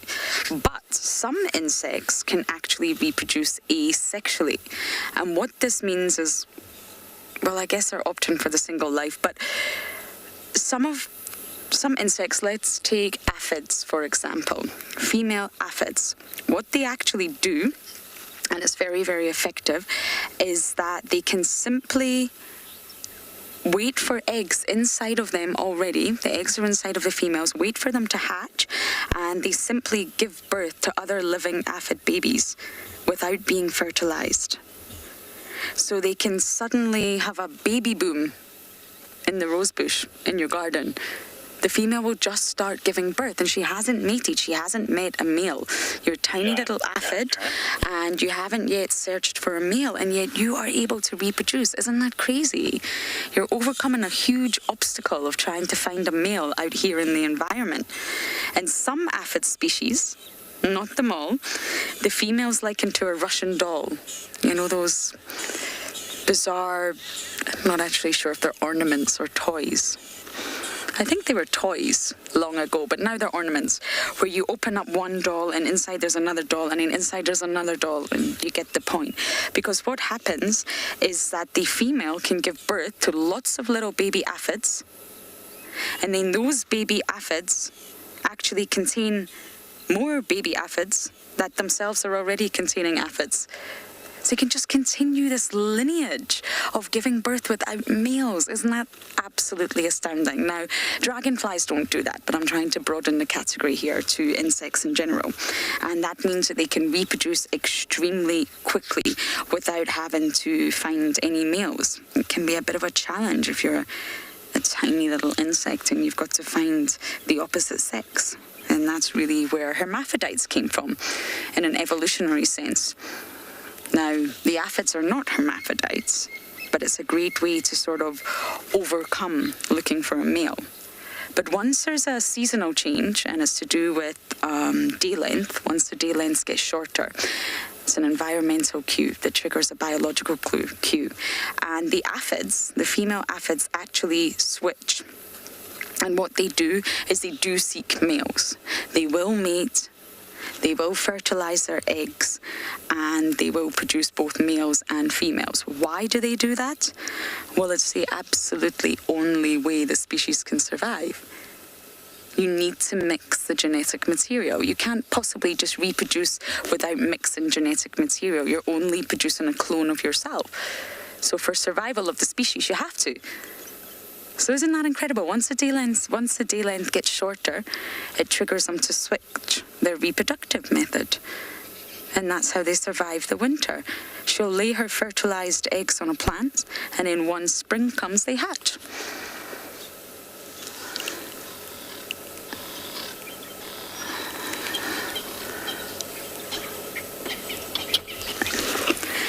Ethan, you are 5 years old and you're asking why are they called dragonflies. I'm not sure I'm going to be able to give you a very good answer here, Ethan, I'm afraid.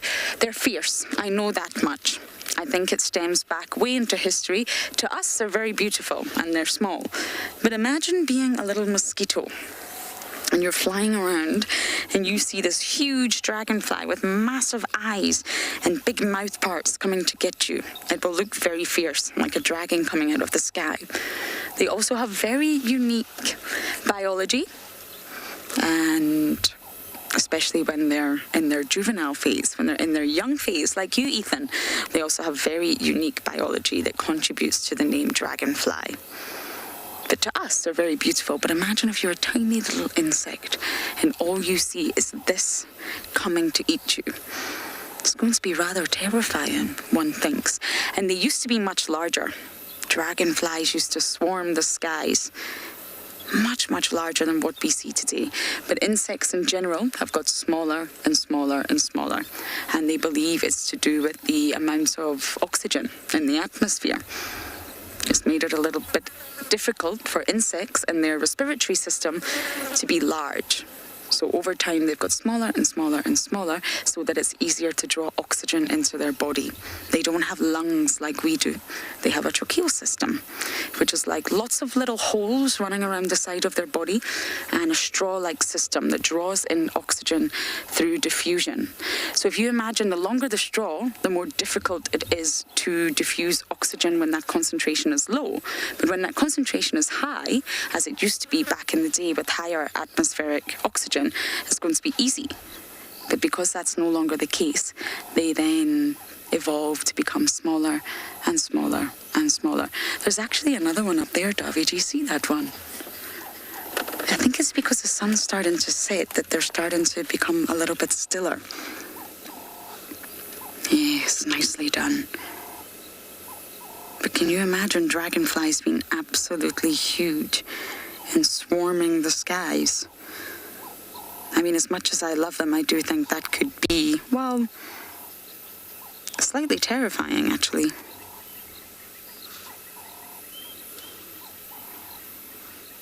They used to go up to about 75 centimeters.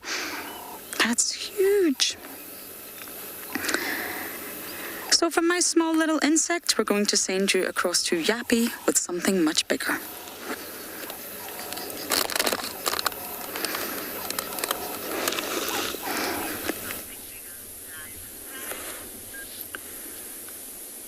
We are with a male lion that's just picked up his head.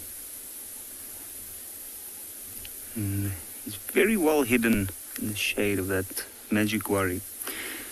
You can see beautiful light on him, shaking his mane because that's what he was doing.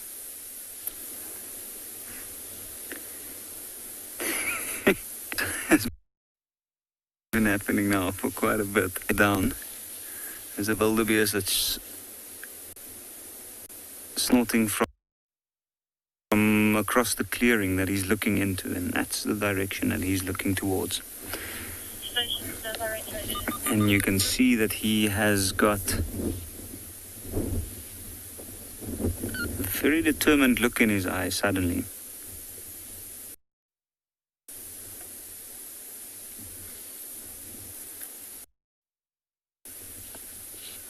You that haven't seen this yet, if you look at him, look at his tail, you can see it's flicking every now and again, and yes, there's a lot of flies in this long grass. that's also him contemplating his options. Have a look at him looking off to the side. His nose is up a little bit as well, and then the ears are flattened. Now that's to make himself less visible. And where he is very well hidden. There's nothing alarming at him. There's a little bit of sunlight falling on him. It was worth checking out, but not too much of a drive within him to try and attempt anything. Where the wildebeest is, the wildebeest is out right in the open, in the distance, and don't think that this lion will attempt to hunt. And Taylor, do male lions prefer to be solitary? They're actually quite social and not really a solitary like most other lions. So the odd lion here and there that's got a different type of personality, that likes to spend more time on its own, or that just doesn't really have any other company to keep. In this case, this lion does have a brother. Usually the two of them do move together, or he moves with the pride. But at this point, if I had to guess, seeing where he is, which is a large clearing, and he's off on the edge of the clearing in the shade, I'd say he was probably patrolling territory. And when that happens, they do split up to cover larger distances. While we look at this lion in the shade, we're going to send you over to Andrew with a large nest of social weavers.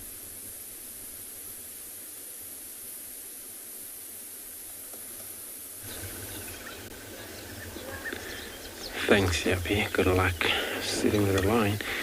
And now we get close to these weavers. But I think this is new for me. These that we've seen in there. We got a Greenback Heron sitting on its nest. And we've been looking for many times. Look, I don't know if the others have spotted there, but I haven't heard from them. But there is a Greenback Heron.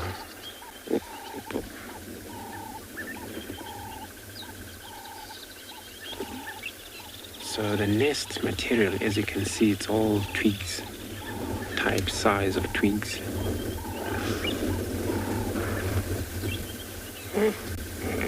And they're all both partners involved in this, bringing materials, the males placing them on. It's about the same with nesting there. Females should put a nest, incubation take place, both parents.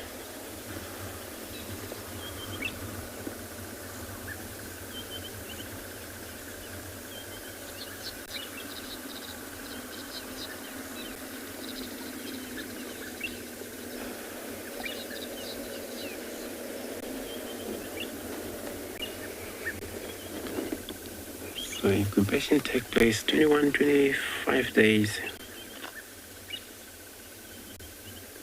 which nesting is about 21 days. And then after hatch, the baby will be able to probably take its first flight in about 35, 34 days, but they already knew how to survive, getting stronger. They still need a lot of support from the both partner, mother and the father.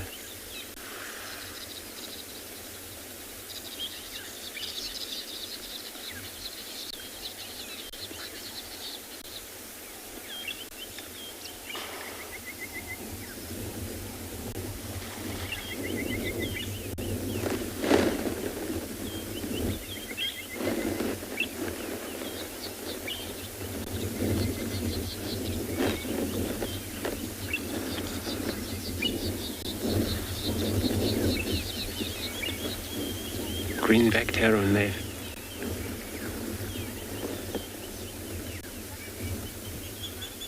Kencho, indeed it is a great find. I mean, Simon actually was trying to zoom in and out there.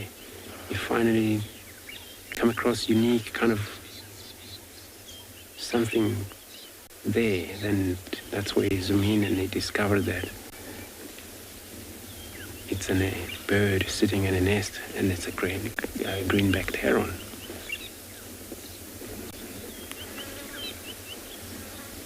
So a clutch of anything from 2 to 5 eggs sometimes.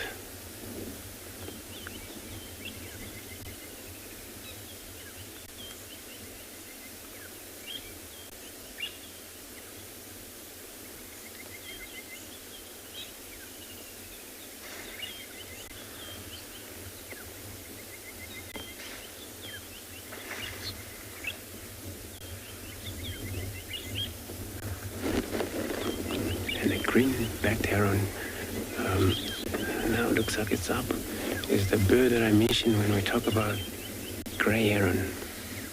We also talk about that. It's a small heron, and they don't go deeper inside the water like grey heron does, because then grey heron, they have long legs. Starting to get out. I don't know what it's doing now. It's probably studying.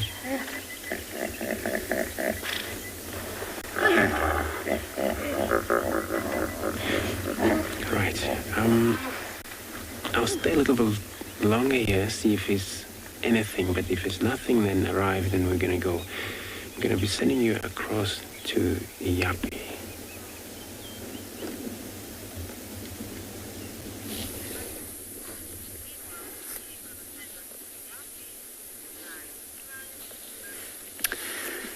That is what's drawn the lion's attention. He's just ran off, but he still hasn't noticed the lion, and you can see the lion is also not too interested. He's got a very comfortable spot right in the shade, in the soft long grass. And I think from his perspective, there's no reason to give that up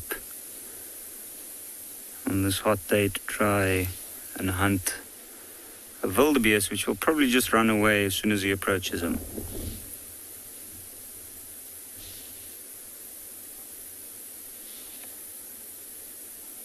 Well, it's amazing when we look at this lion through the grass like that, except for that tail picking up every now and again,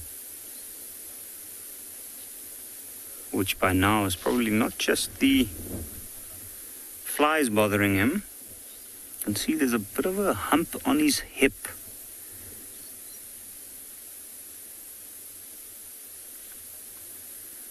Which is what attracts the flies. Now I've seen a few days ago, it looked like there was a little bit of a cut there, or some fur off, and maybe even a little bit of a bloody spot. So it's possible that there's something that's attracted this flies. Now I'm not sure exactly whether that's an abscess that's formed for some reason, or whether it is a old injury that's starting to show. And what I have noticed with a lot of the older male lions is that once they reach a mature age like this male, which would be more than 10 years of age, some of them do start to develop these protrusions or knobs on their back hip. Now, I wonder if it's got something to do with the fact that this animal often spends a lot of the time laying down, like he is at this point, on his side, flat. And unlike this position that we can see at the moment, where it's a nice soft grass in the shade. I've often found them on quite at least what I would deem uncomfortable spots. Hard ground, very gravelly. And then again, it might also just be an injury.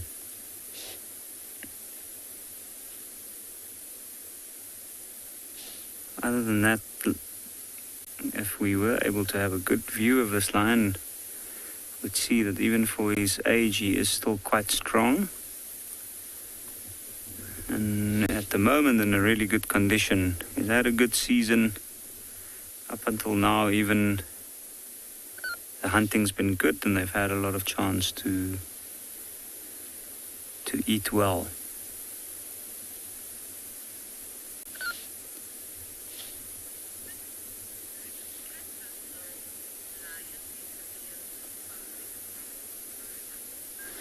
Ruth, can this lone lion make a kill? It certainly can. And I think a little earlier we were lucky enough to see him being interested in the wildebeest that was around, and he was having a look at him, just weighing up his options. And he'll always do that. The predatory instinct within him will make him look at any situation like that where it's a lone animal or where he's alone, and to see if there's by any chance an opportunity to take down an animal.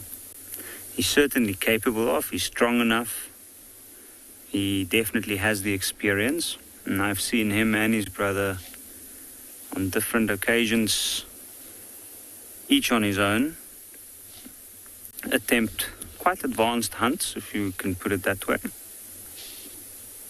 Now, he's quite big, he's quite strong and heavy because of all his weight and muscle, which means he's not quite as fast. But his experience and his stealth makes up for that. And if he can get close enough, he'll definitely take down any large animal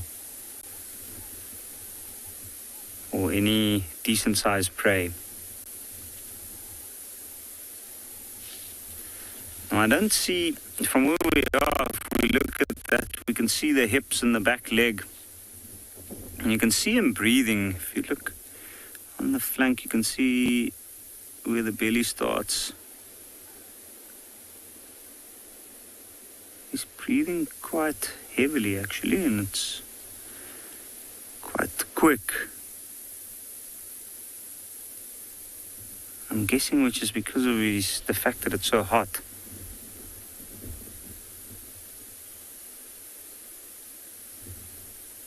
But he doesn't look like he's eaten something, or at least not something large recently.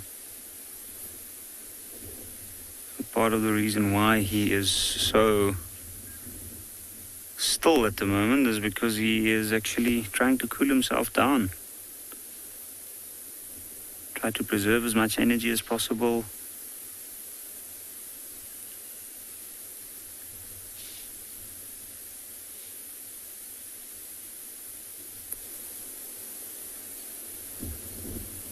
Now, I don't know if any of our viewers would be able to hear this, but far off in the distance I can hear a hyena calling. It's actually calling quite relentlessly. Now normally this cat would lift his head for something like that.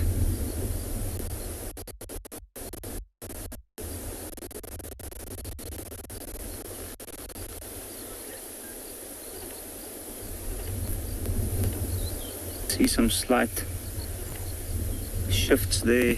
He's moved his leg. Even though with a lion it's a very slow process.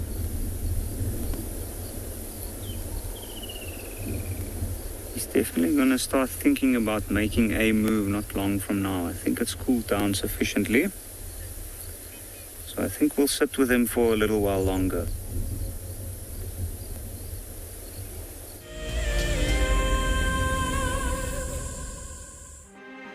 For the month of January 2021, we are offering a chance to win a unique Wild Earth expedition to the magnificent Tswalu Kalahari. From the ancient Kortai's Koranenberg Mountains to the southern Kalahari's red sand dunes, Tswalu offers what travelers crave most: space and time. The winner will explore this landscape in a vehicle, on foot, or on horseback, with a chance to go behind the scenes with Wild Earth and of course meet the meerkats.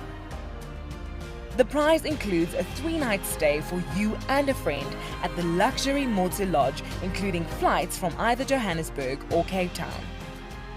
Open to all Wild Earth explorers who have signed up before the end of January 2021. Terms and conditions apply.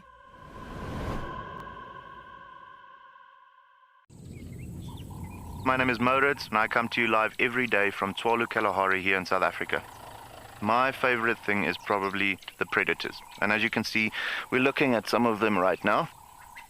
These are the kings of the Kalahari. Spending time with the cats, it's just a privilege, and I love their behavior. You know, the more that you look at them, just the power and the sheer beauty and elegance of them. Catch up with the guides daily here on Wild Earth.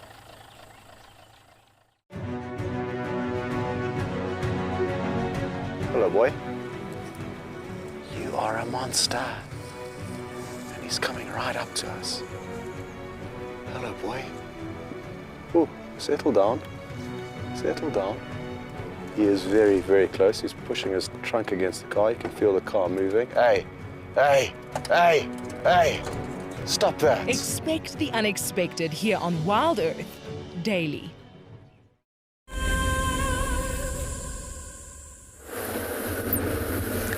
We are on our way to the Hyena Den. We've left Buffelshoek and we're heading slowly back inwards. I think it's still quite hot, actually, to be fair, but the sun's going down, and of course we don't have a working IR light, so we've just got a small window of time to try and catch the hyenas. Well, not actually catch them, but you know what I mean. And I really do want to see if Ribbon's there. It's been quite a few days now, I think 3, if I'm not mistaken. I do tend to lose track of the days. That's one thing I'm really terrible at. But yes, it's been quite some time since we've spotted her. So that's my mission now. I'm just heading on towards the den. I really, really hope we're lucky. You just will not find the hyenas there when it's too hot.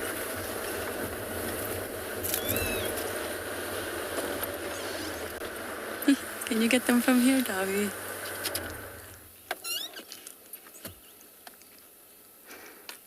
Got 2 go-away birds. I just heard you tell us to go away. Yes, I did. Go away! Go away!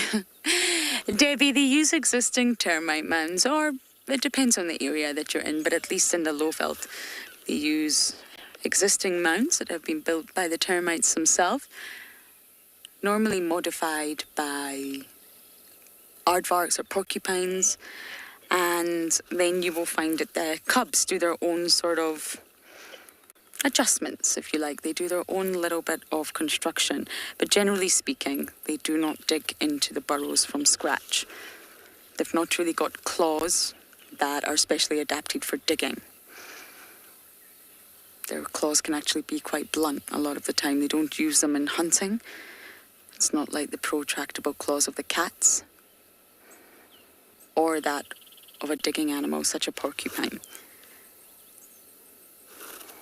Aren't they just such lovely birds?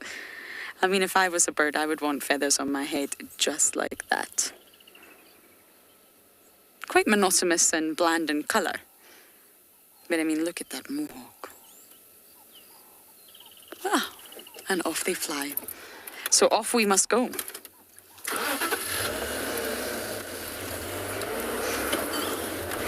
I did check the den this morning, but no such luck.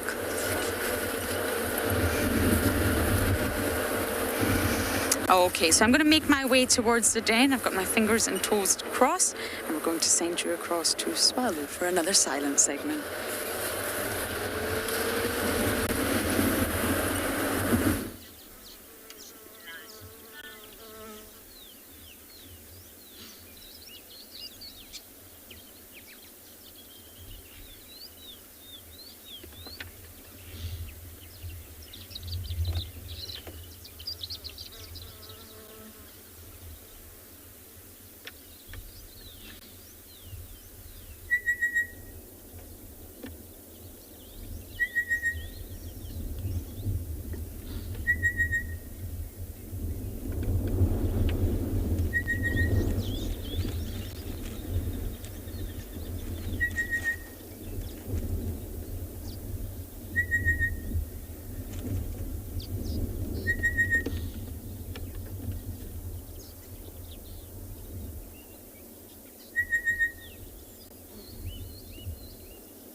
just have a look at that. Beautiful light on this crested francolin, which looks kind of in an awkward spot. Especially considering it's a ground-dwelling bird.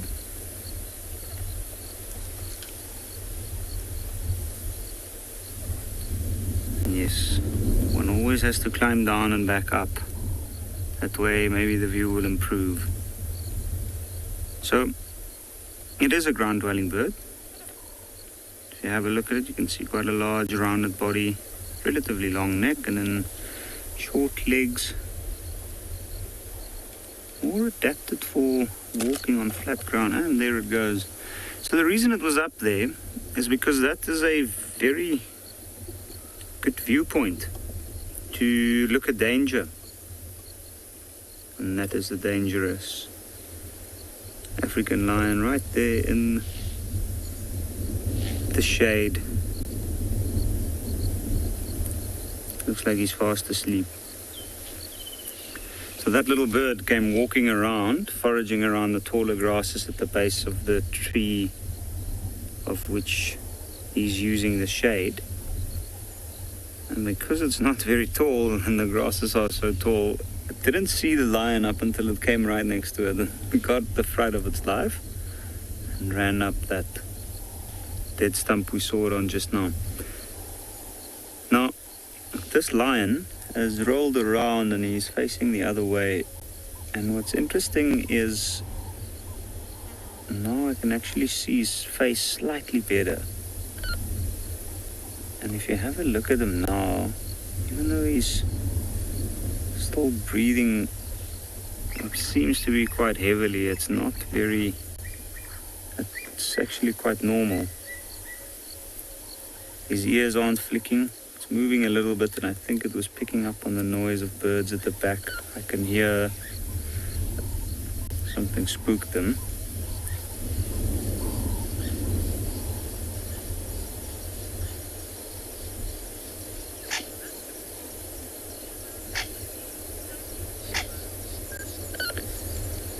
But I think while this lion's sleeping, we'll send you over to Dewald with his 30 zebra.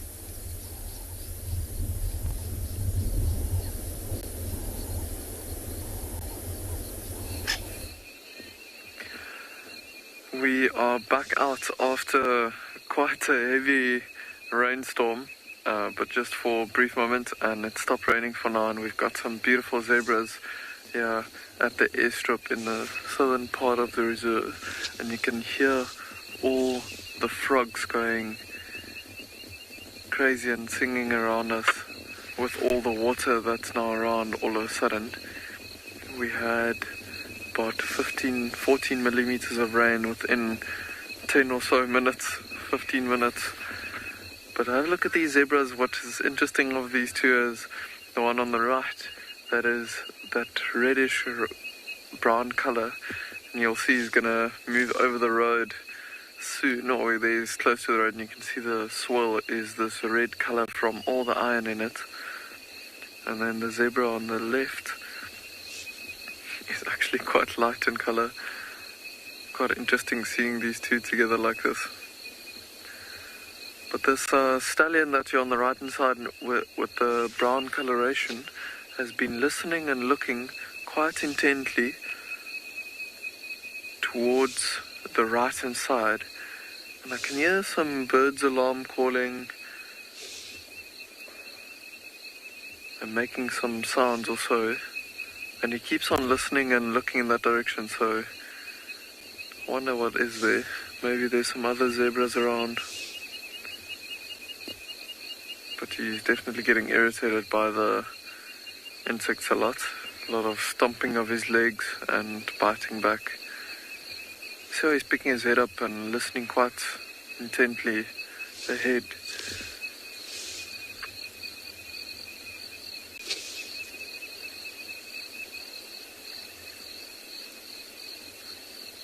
Lots of biting insects, especially now on their coats. Can imagine some of the water sitting on their coats, and a lot of insects, biting insects coming and sitting on them and biting them. Look at that, they're looking straight at us.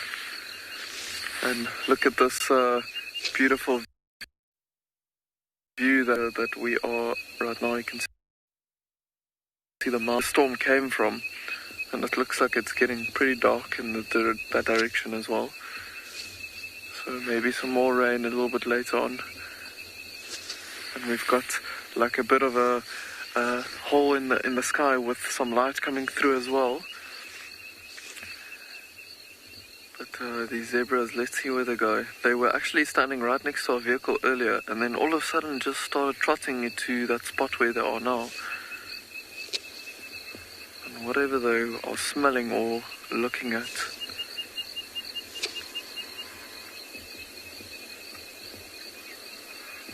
Kim, you're saying someone needs a shower. Yeah, I think this zebra was especially happy with a bit of rain, and it could roll around in a bit of the wetter soil to get some of it stuck to its body, to get rid of some of these biting insects, but it's not really helping too much, is it? See the other zebra coming and catching up with him. Look at the two next to each other. The contrast is quite cool.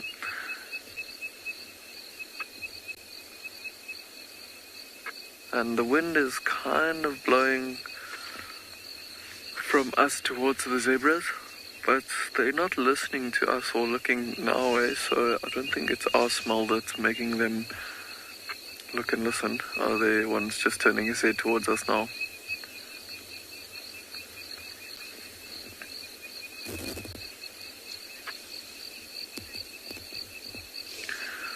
But for now, I think we are going to keep on going and see if we can find some other animals while these zebras move around. We'll keep an eye on them though, and we'll send you over to Lauren where she's got something exciting.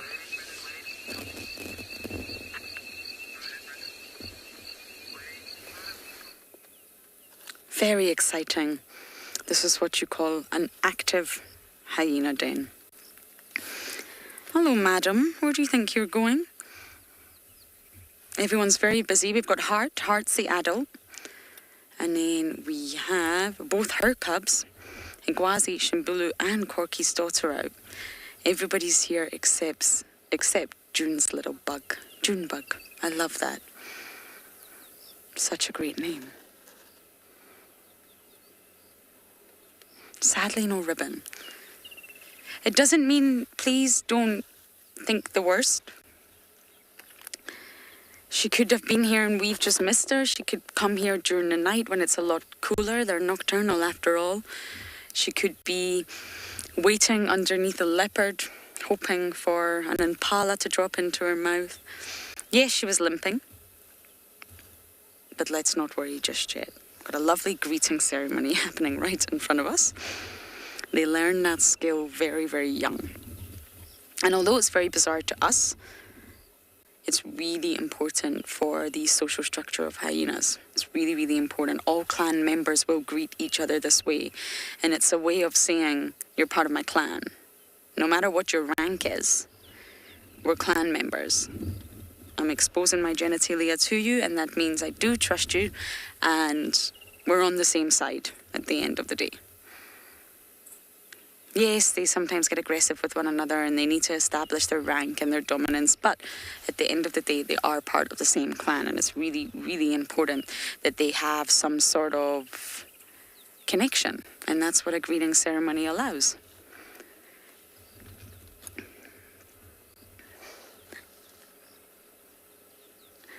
Yes, they are, Kerry. They're huge. Well, June's one's not so huge, but yes. They're growing at a remarkable rate. They've really, all 5 of them, I would say now, have quite distinguished spot patterns. And you can really see the pattern now. They're still fluffy. They'll lose that fluff as they get older. But you can really start to identify them, who's who, and they've all got a spot pattern.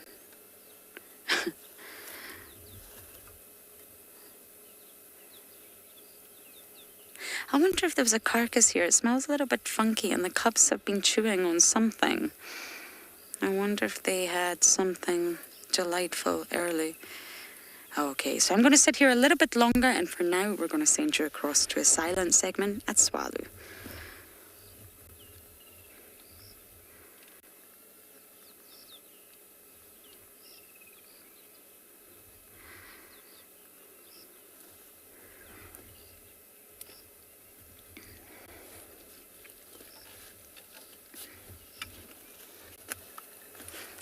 So you're still with us after all? You're not with Tswalu, sorry about that. Look at Heart's face. You know, when Heart's fed, she can look huge. But the way she's sitting right now, she looks...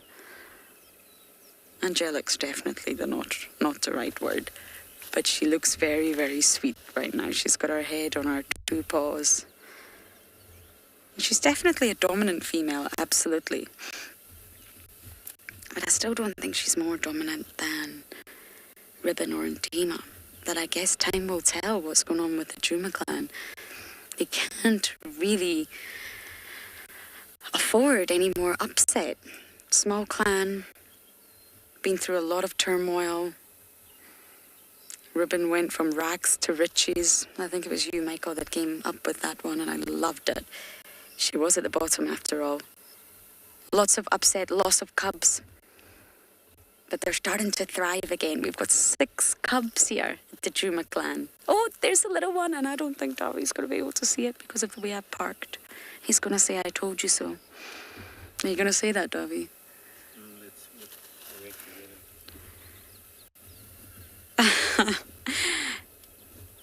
I think she's gone back inside. I'm convinced it's a she, but I could be wrong, and I'm more than happy to say that. And we will reposition in a little bit and get a view, because I imagine she'll come out. If the others come out, she'll come out too. You've got to be with the big boys and girls. You don't want to be in the den on your own. That's no fun. But I'm going to sit here as long as the light will allow. I'm not going to move anywhere because I really want to see what other adults come.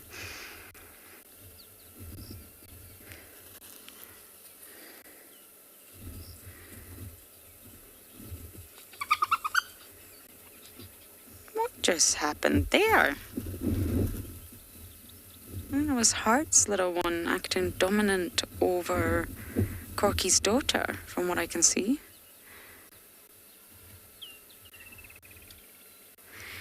Dominique, Djuma's really, really small. Very small. It's just a little square of land. It's not large in size. And the Djuma clan is the only clan on Djuma. There are neighbouring clans around. The one that we probably know the best, or not the best, but we're most familiar with would be the Elephant Plains clan. But otherwise, the only clan on Djuma is the Djuma clan.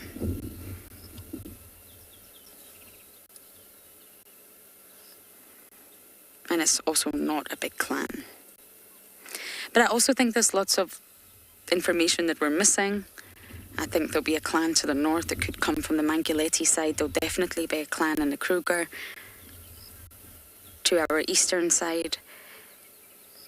I think there's a lot we don't know about the Spotties, as they call them. Down in Tswalu, they have the Spotties and the Brownies.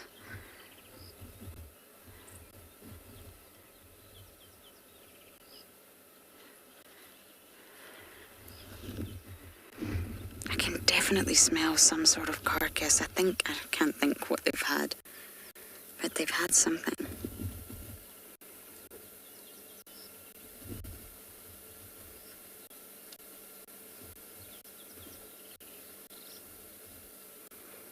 There's no mistaking that smell.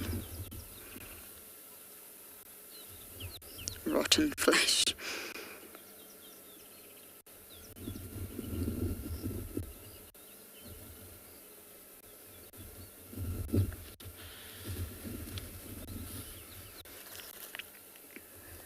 I forgot to actually mention Djuma's 1,200 hectares. I realised I just said it was small, but what I meant in my head was it's a lot smaller than some of the other properties around here. So I'm going to sit here, and now we're going to throw you over to some other live location.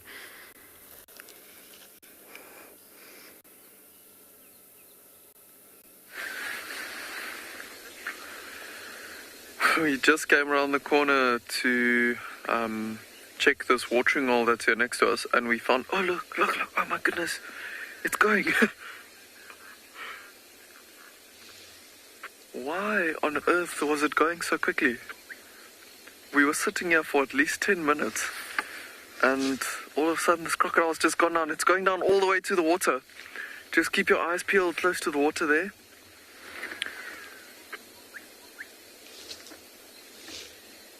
There it goes. In between all the birds, through the grass. Oh, look at the wildebeest coming in.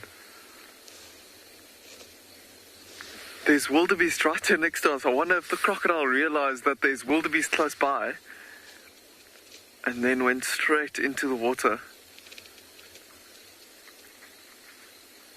Now the wildebeest have turned and they're actually running through the bushes and trees. I can't see them from where I am.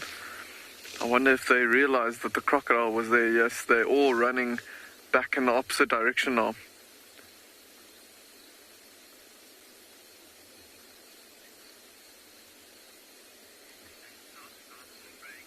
That was very, very interesting. Hayley, you're asking if crocodiles ever get frightened, and yes, they definitely do.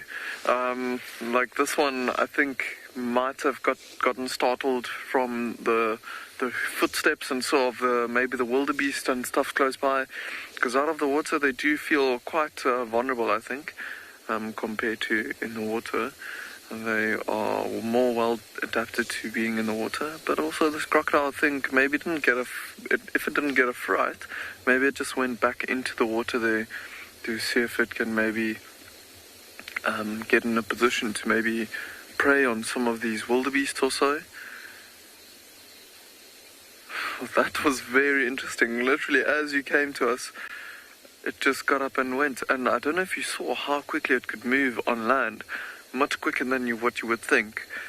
So they are obviously extremely good swimmers with that big muscular tail. But I don't know if you saw it pick up its whole body off of the ground and then just start running. Quite scary seeing them move like that. There's a lot of water birds actually next to the water there, and there's actually a hippo, but I've only seen one hippo in the watering hole further in the back. And earlier we were driving through a riverbed that is usually dry, a bit further to the right hand side, and after that rainstorm there was still some water coming down the riverbed towards this watering hole, which is great. So happy for some good rain.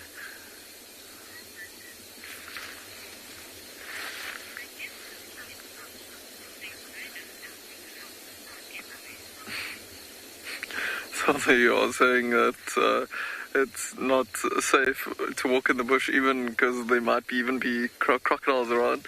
I think if you should see a crocodile on foot, the crocodile will probably have a big fright and try and run away from you more than anything else. Like I said, they're not very well adapted to hunt and move on open land, and they'll try and hunt as much as they can in the water, apart from scavenging, which they do out if they can smell a carcass or find a carcass out on dry land.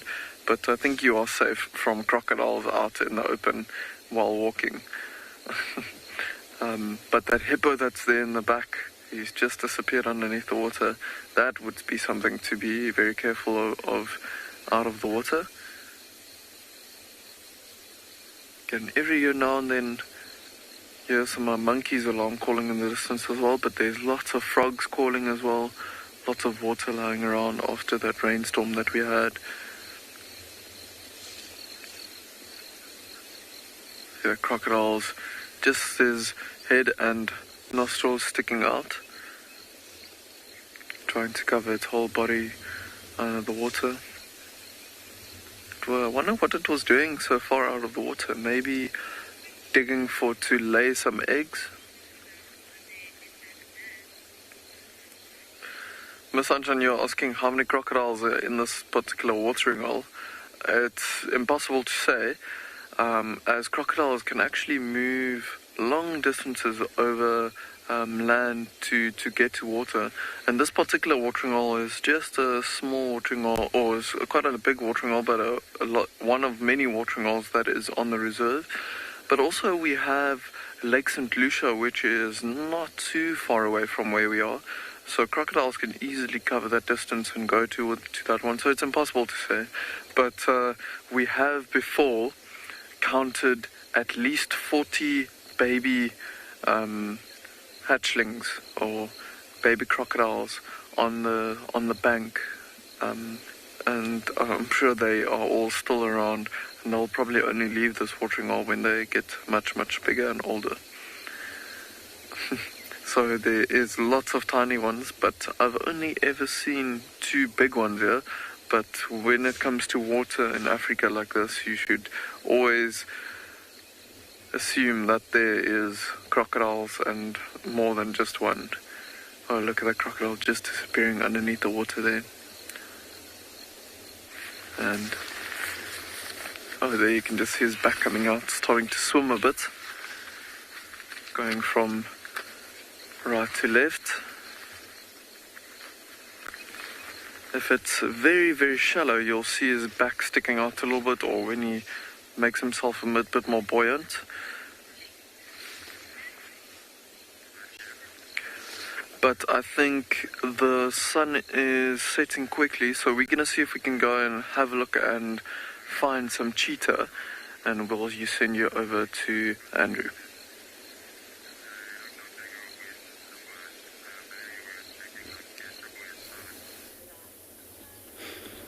Thank you very much. We have visited now another watering hole.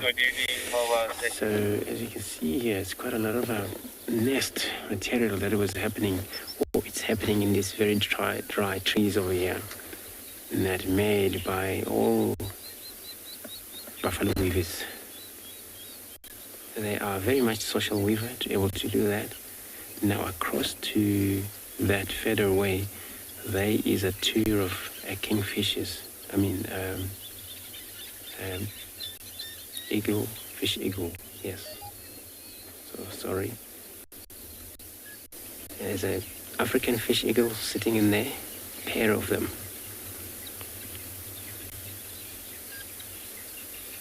It's probably they're attracted in this area because there's actually a big lake around here. There's a possible of a plenty of fish that eagle will hunt for.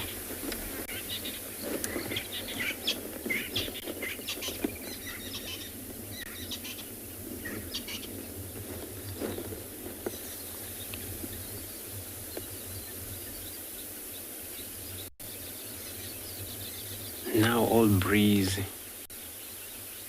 temperatures dropping from that heat we started from until now, where the sun is already up, down, it's already setting.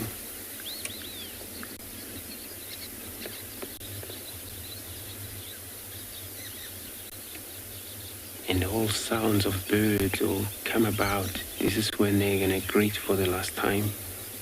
Until tomorrow, those are day birds moving in the daylight.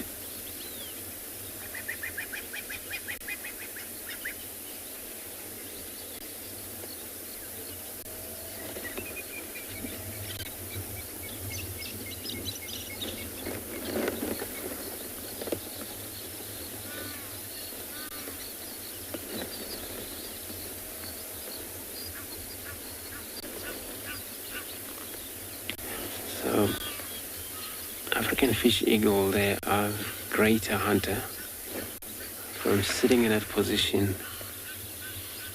flying down to the water, and they aim for the target. So they have incredible eyesight.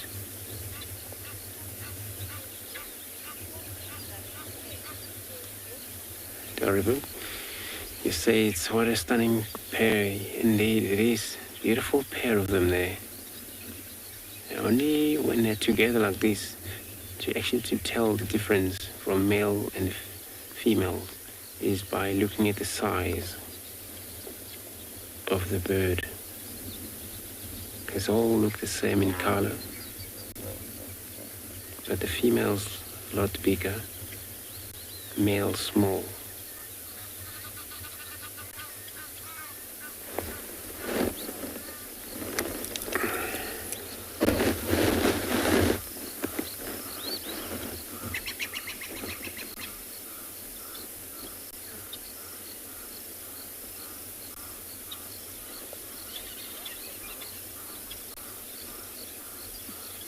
So I'm gonna stay put here just to see if it's gonna be anything arrive into this waterhole.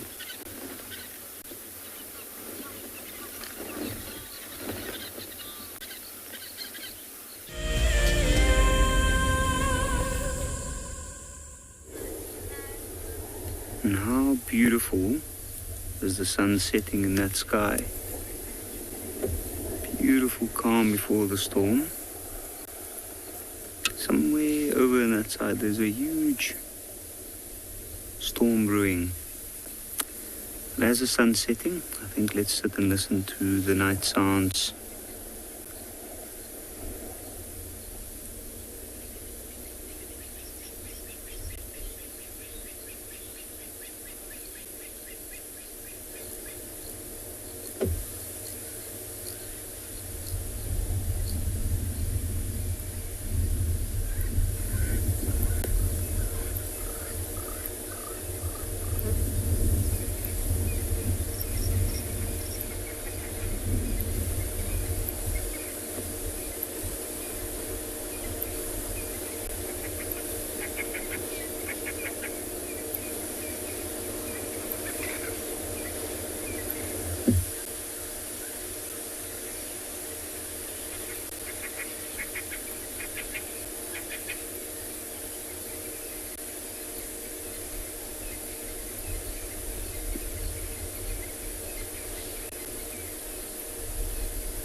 You can hear the birds sitting before the night.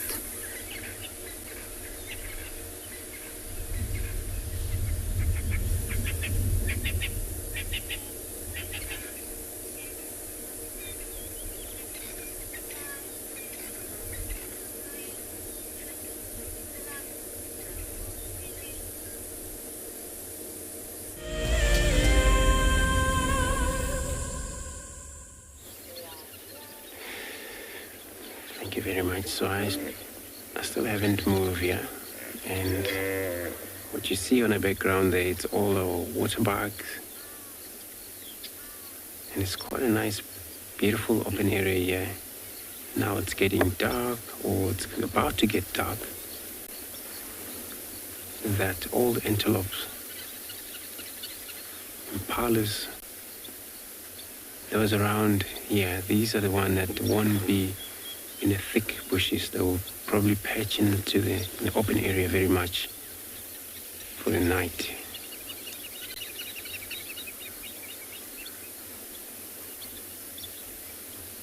It's actually a lot of a water buck, those one back there.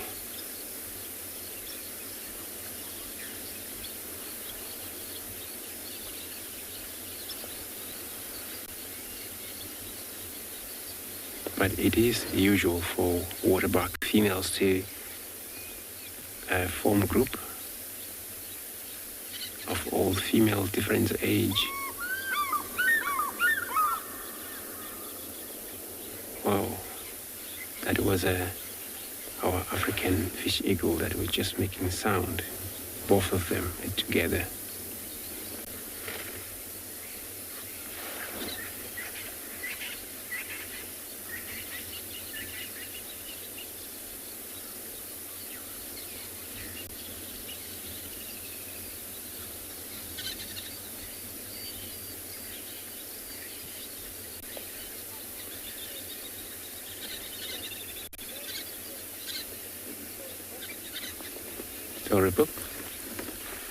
So you say the antelope are grazing peacefully.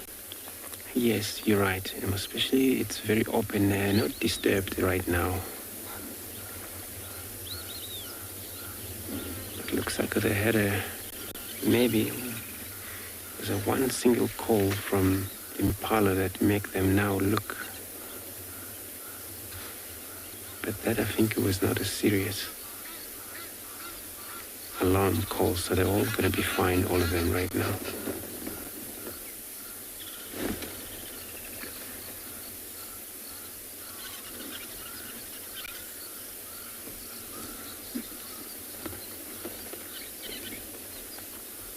Well, you see now impalas involved in that area.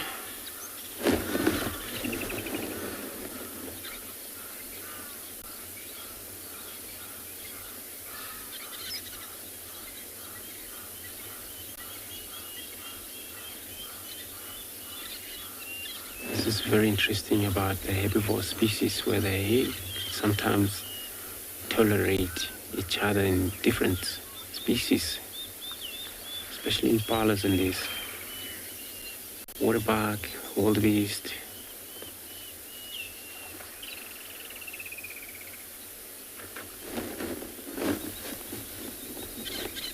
So they're more likely to graze together and not disturbed. So, but it forms a beautiful trust where they rely on each other. There are so many eyes look out for any possible approach, which then it is going to be dangerous. Cats, those are the ones that would be disturbing them in this open area. Dogs also.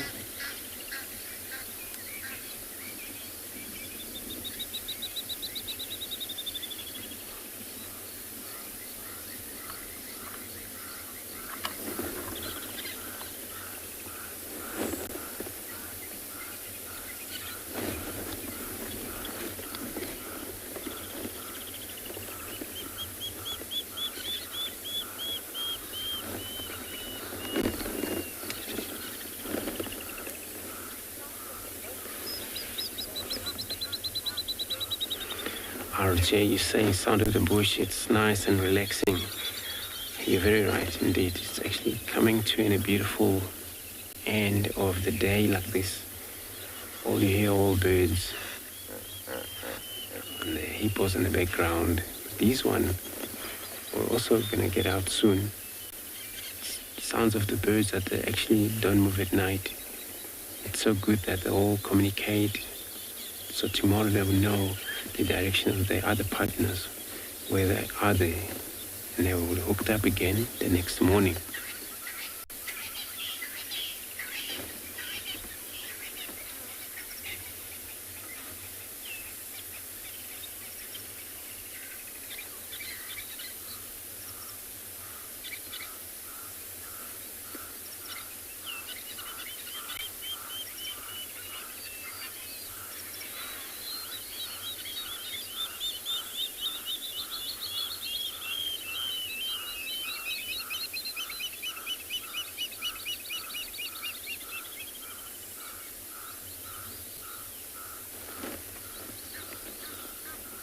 Most of these antelope, they're going to take it easy for the night by lying down, chewing a cud over the night, because they are ruminant. Digestive system works.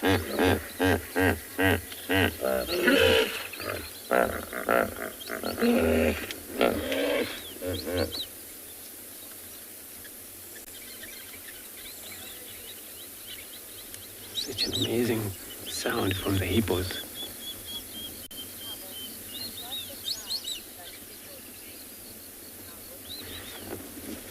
Tabo, you say you like the sound that the hippo makes. It's 100%. You're 100% right there. I agree with you. That's why I stopped talking, and just because I realize now they're all just going to communicate. And they're going to continue doing this until they get out.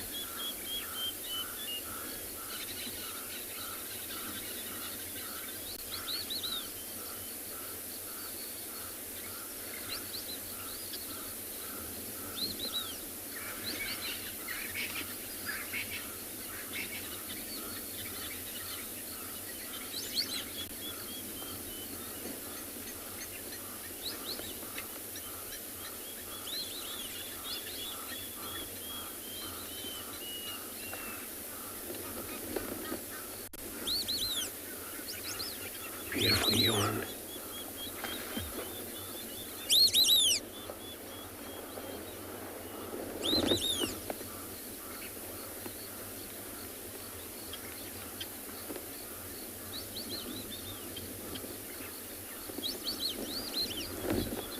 So it's a big lake over here, Tswalu Dam, and a whole group of hippos. And in this side here where we have this group on the far end, eastern side, there's another group. For them to communicate, it's so important because now they have to gather together as they move out grazing.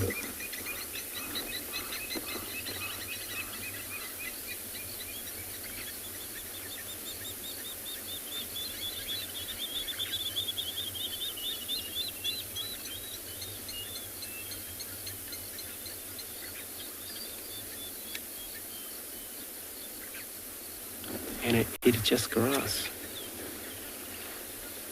It's just a beautiful view there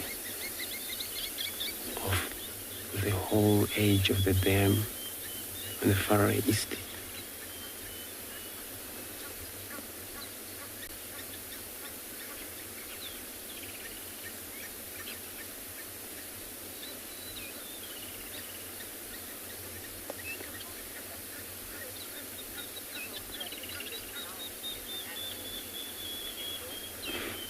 You know, you say hippo, you think they have the biggest mouth in the animal kingdom.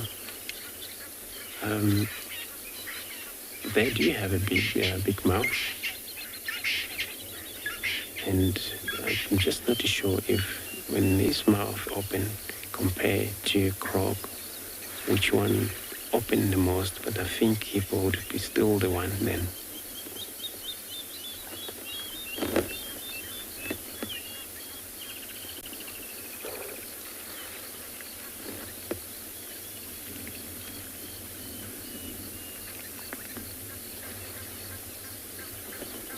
Also yawning could mean a few things.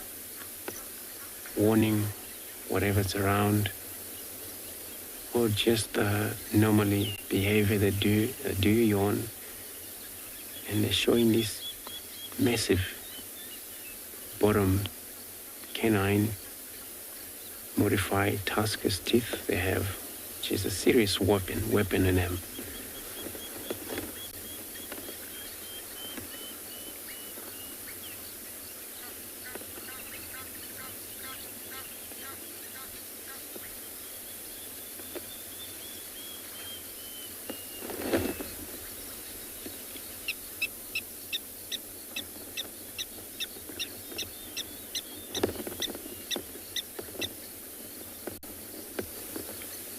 And then when they move out of here, they're probably going to move out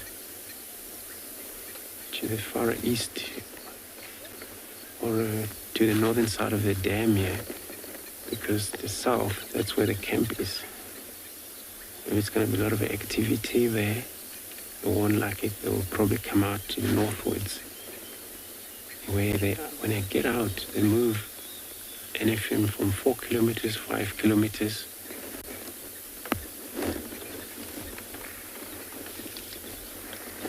And then for that, they eat grasses. They love eating grasses.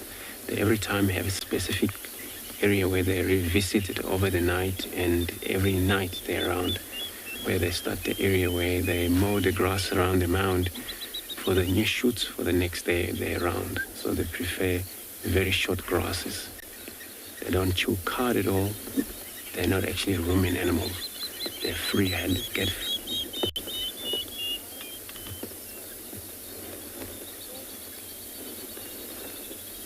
So I'm going to leave the dam here. Now I'm going to be shining with the spotlight. Hopefully we'll get the cat. I'm going to be sending you across to Lauren with the elephant.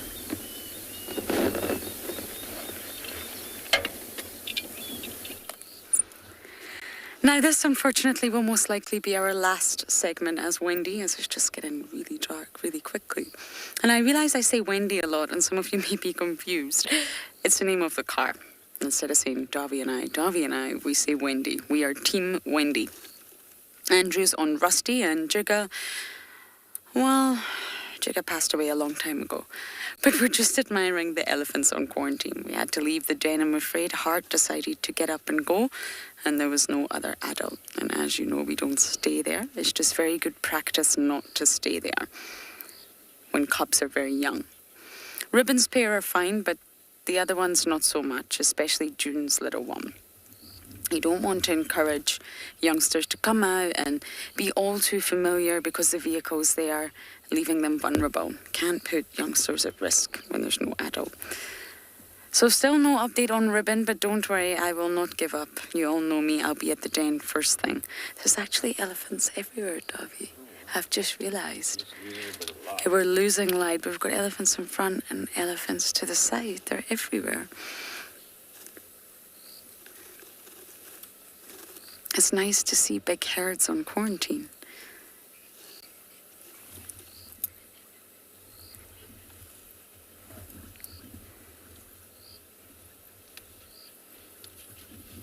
You can see that sun starting to set. You can see how crucial and important IR light really is, actually. Even although it gives a black and white colour, it's still, oh, Davy, look, I didn't see this one.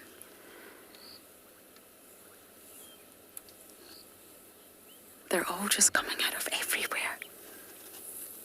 Hello. Nothing beats having elephants in front of the car. It makes you feel so small. Hello. Yes. That was just a little, do you know how big I am? Do you know how small I am? I'm very small.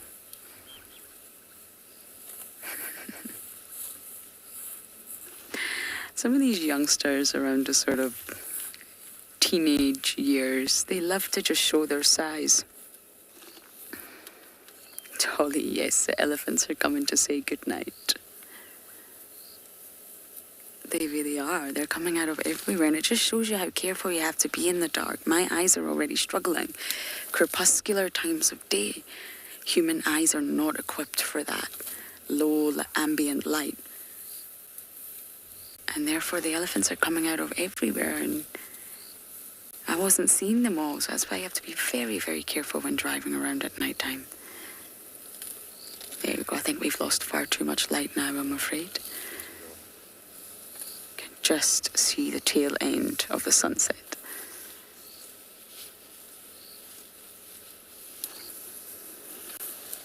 Isn't it beautiful?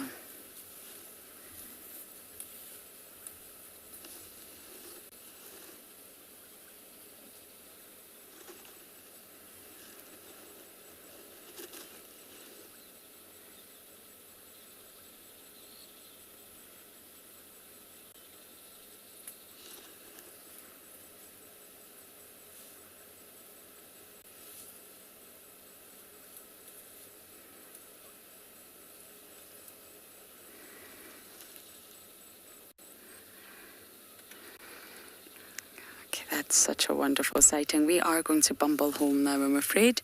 We shall be out tomorrow, of course. So bye from Team Windy, and we're now going to send you across to another location.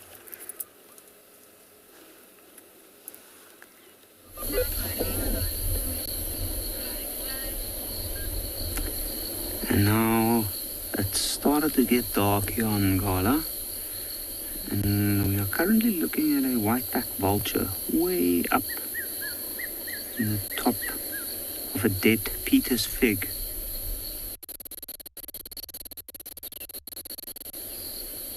You can see from the feet there, I know at the angle that it's at, you can't really see the tail feathers, and you can notice that it's a large bird, but if you look at the feet, you can see it's got long claws, but not quite talon-like. It looks actually like it's got quite an awkward perch there.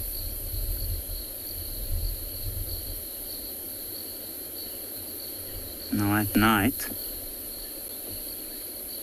this vulture and its mate, we had one fly off as we arrived, and I know that there's a nest not far from this position, so I think maybe the mate went back to the nest. And we find that these vultures often roost in nearby dead trees at night and not always at the nesting site itself.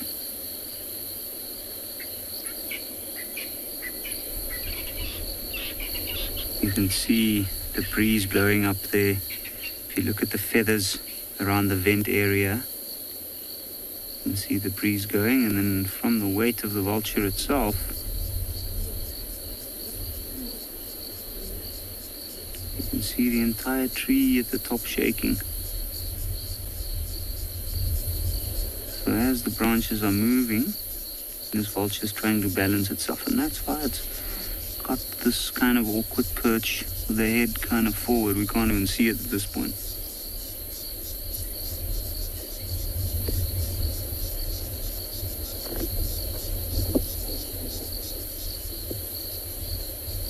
Now this vulture would normally during a daytime also be perched up high, waiting for the warm air currents to rise and the thermals to pick it up and give it lift to save energy, in which case it'll be looking for food from the air.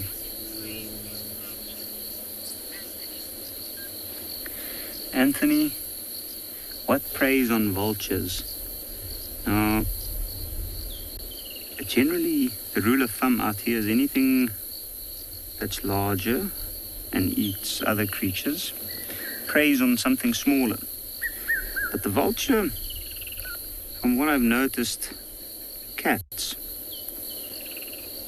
And what we have seen here is we had a young leopard that grew up in this area, and this leopard's mother died at quite a young age. So in order to sustain himself, we had this leopard climb way up to the top of the trees and grab the vulture chicks from the nest.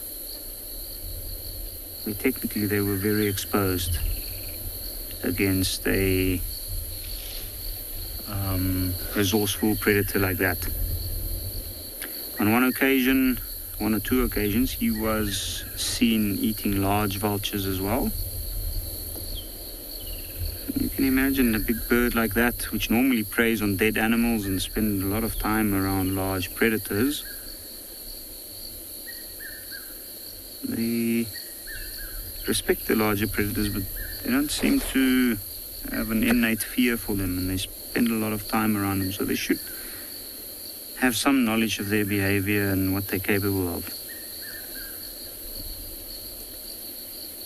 But I guess to answer this question straight, anything larger, anything that eats meat and is able to get hold of a vulture will be able to eat it.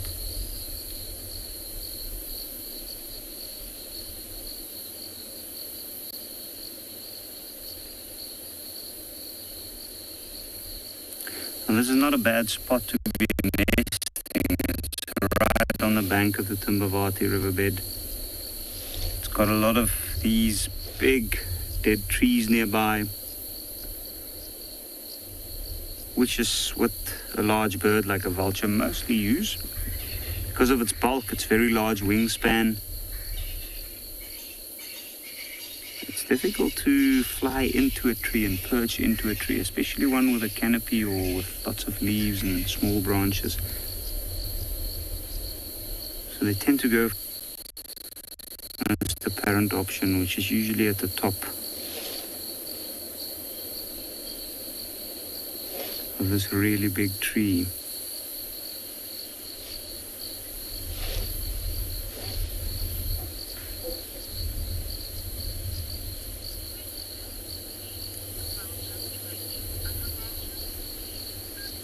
Have a look at that Peter's fig tree. Lee, do vultures eat other vultures? I've never seen it myself. I know they have been recorded doing it, but I've never seen it myself. And come to think of it, I've very rarely actually seen a dead vulture around a carcass or a feeding frenzy.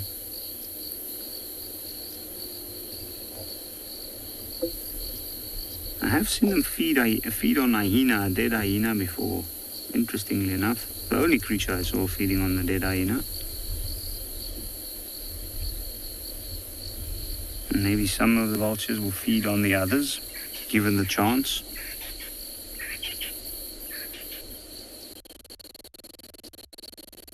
You can see every now and again we just see the vulture's eye and head pop through the branches. Even though it's not adapted for life after dark, I'm pretty sure even in these low light conditions they'll still be able to see movement of large predators within the riverbed.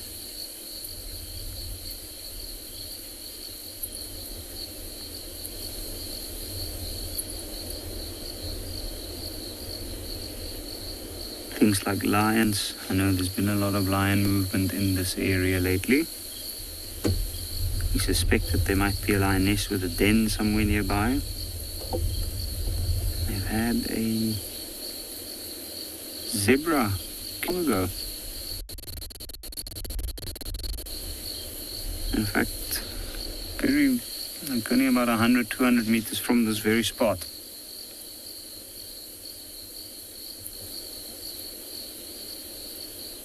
A good spot for the vultures to nest.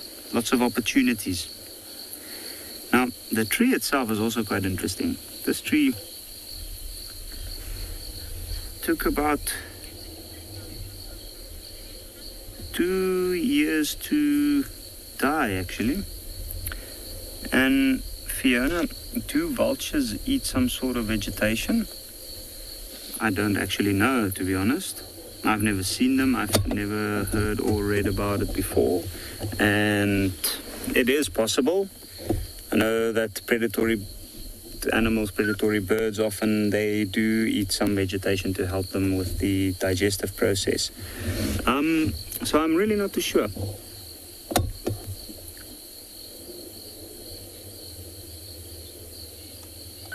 But that big tree took about 2 years to die in total. It looked fine, and then suddenly we started realizing that the leaves started growing back a lot less after the dry season, and eventually it completely died and branches have broken off in the wind. And it's hard to say exactly why. It doesn't look like there's any elephant damage on the tree itself. And I had a talk with another naturalist not too long ago, and he was mentioning that some of the studies that they've done in the larger area have shown that a lot of these fig trees, especially that grow very close to the riverbed itself, have suffered from a prolonged effect of the drought, of which the pinnacle in this area was 2016. Maybe it's damage to the roots, maybe the water table at that point was so low that the tree literally couldn't get enough access to it and eventually died or suffered to the point where it couldn't recover. And trees are big things. They take a very long time to get to the size, so they can live for long, and funnily enough, even their death is long as well.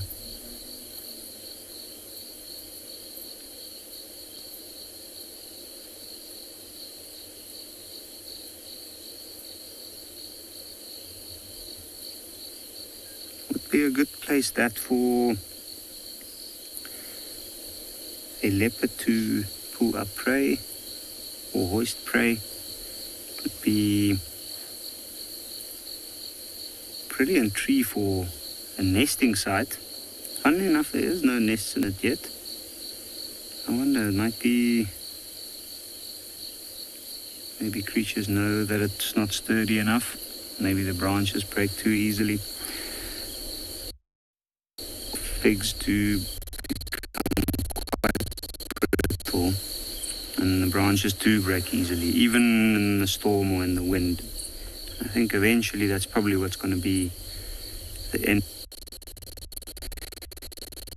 But for now, what I think we'll do is, since the weather is so much cooler than earlier today,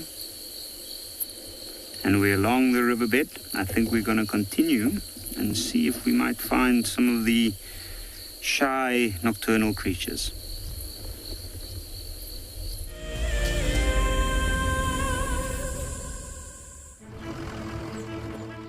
My name is Taylor McCurdy and I work for Eco Training. I love hearing from all of the viewers. However, I particularly enjoy those of you who have been watching for a few years. Your questions are just so advanced and they really get me thinking. If you'd like to ask a question on Wild Earth, you need to register on our website. Once you've done that, head to the live safari page and submit your questions below the live feed. Join our Explorers program so we can keep on sharing nature with the world. For a monthly subscription, you will have the opportunity to win fantastic Wild Earth expeditions, have access to an animal identification app, receive weekly highlights from our shows, and much more. All the money will go to keeping these live safaris on air, which in turn connects a global population with nature. Hello everyone, my name is Trishala and I am a naturalist and safari guide here in Djuma Game Reserve in the Sabi Sands in South Africa. I think that the information that we provide, and most importantly the questions that you ask, give both you and I a really good idea of what's going on. My friend Fernando here, he's a flat-necked chameleon and I love them. They're just these gems that you manage to find in the bush. Catch up with the guides daily here on Wild Earth. Have you been watching Wild Earth and dreamt of being right there on safari with one of the guides? Well, now you can. Wild Earth is offering you a chance to buy a ticket to dream. You or a friend can hop on board a live Wild Earth show and join our guide on safari. The ticket is redeemable at any of our locations, anytime in the future. Only a limited number of tickets are available, so don't wait. Get your ticket now and start dreaming. Terms and conditions apply.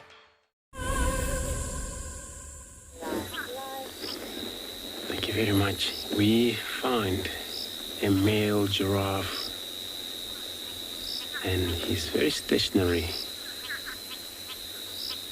And looks like this is where he's gonna probably be around here. They can sometimes move at night when they want,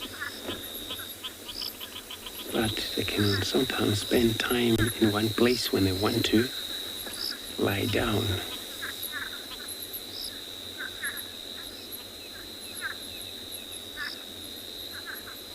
Or standing up still.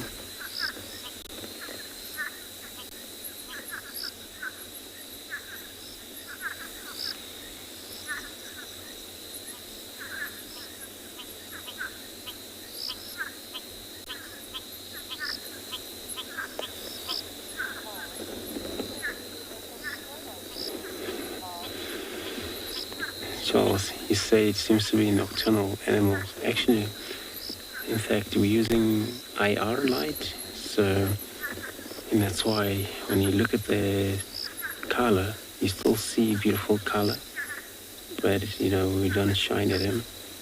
It's actually dino, the animal. So the light itself from us is gonna disturb him so much.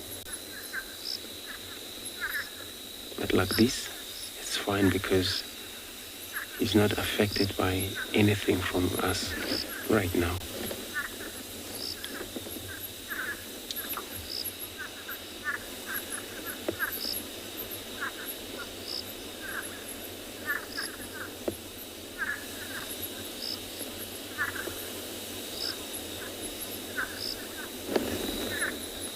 Just looks like a statue. So from standing up, that you will be able to defend himself very well. If there is any attack here where lions would hunt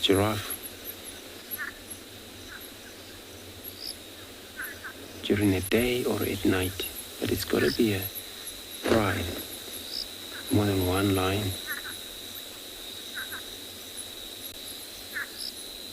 Because to bring that animal, like these very tall animals, and it's very difficult for 3 lionesses. They're probably not going to do it.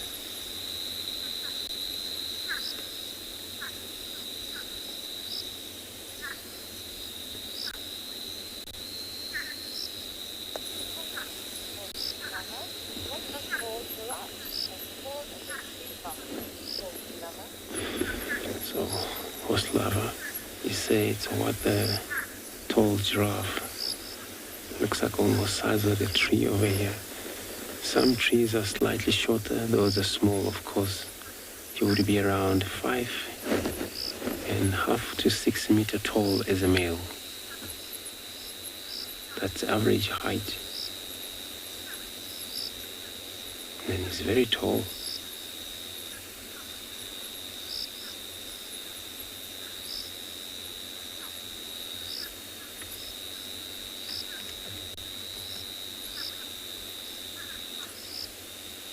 So their special diet is this tree around here, where there's Acacia grasses, thorn trees species that's around. It's their favorite.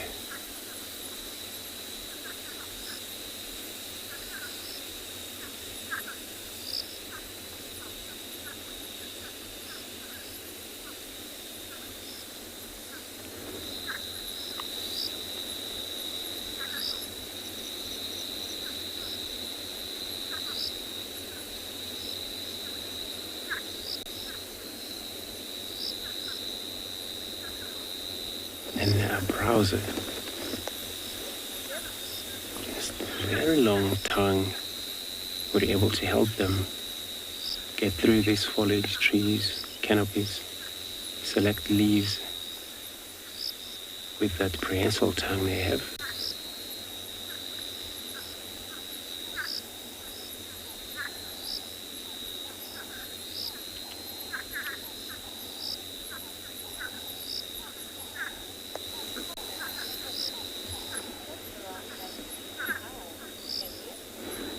Henry, I think I copied or heard you well there. You said this giraffe has got a creepy eye.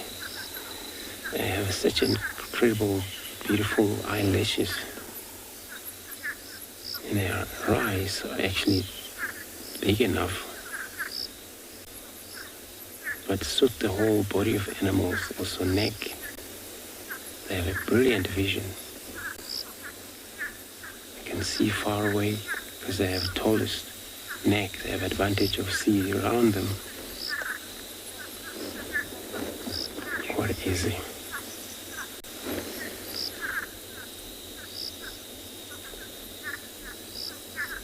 And he is a ruminant. Chew card like most ruminant animals.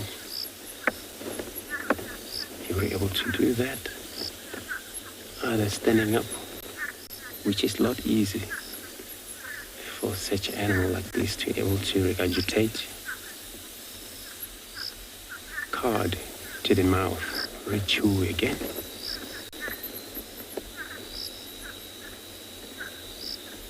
Swallow it, and do that over and over until he's done.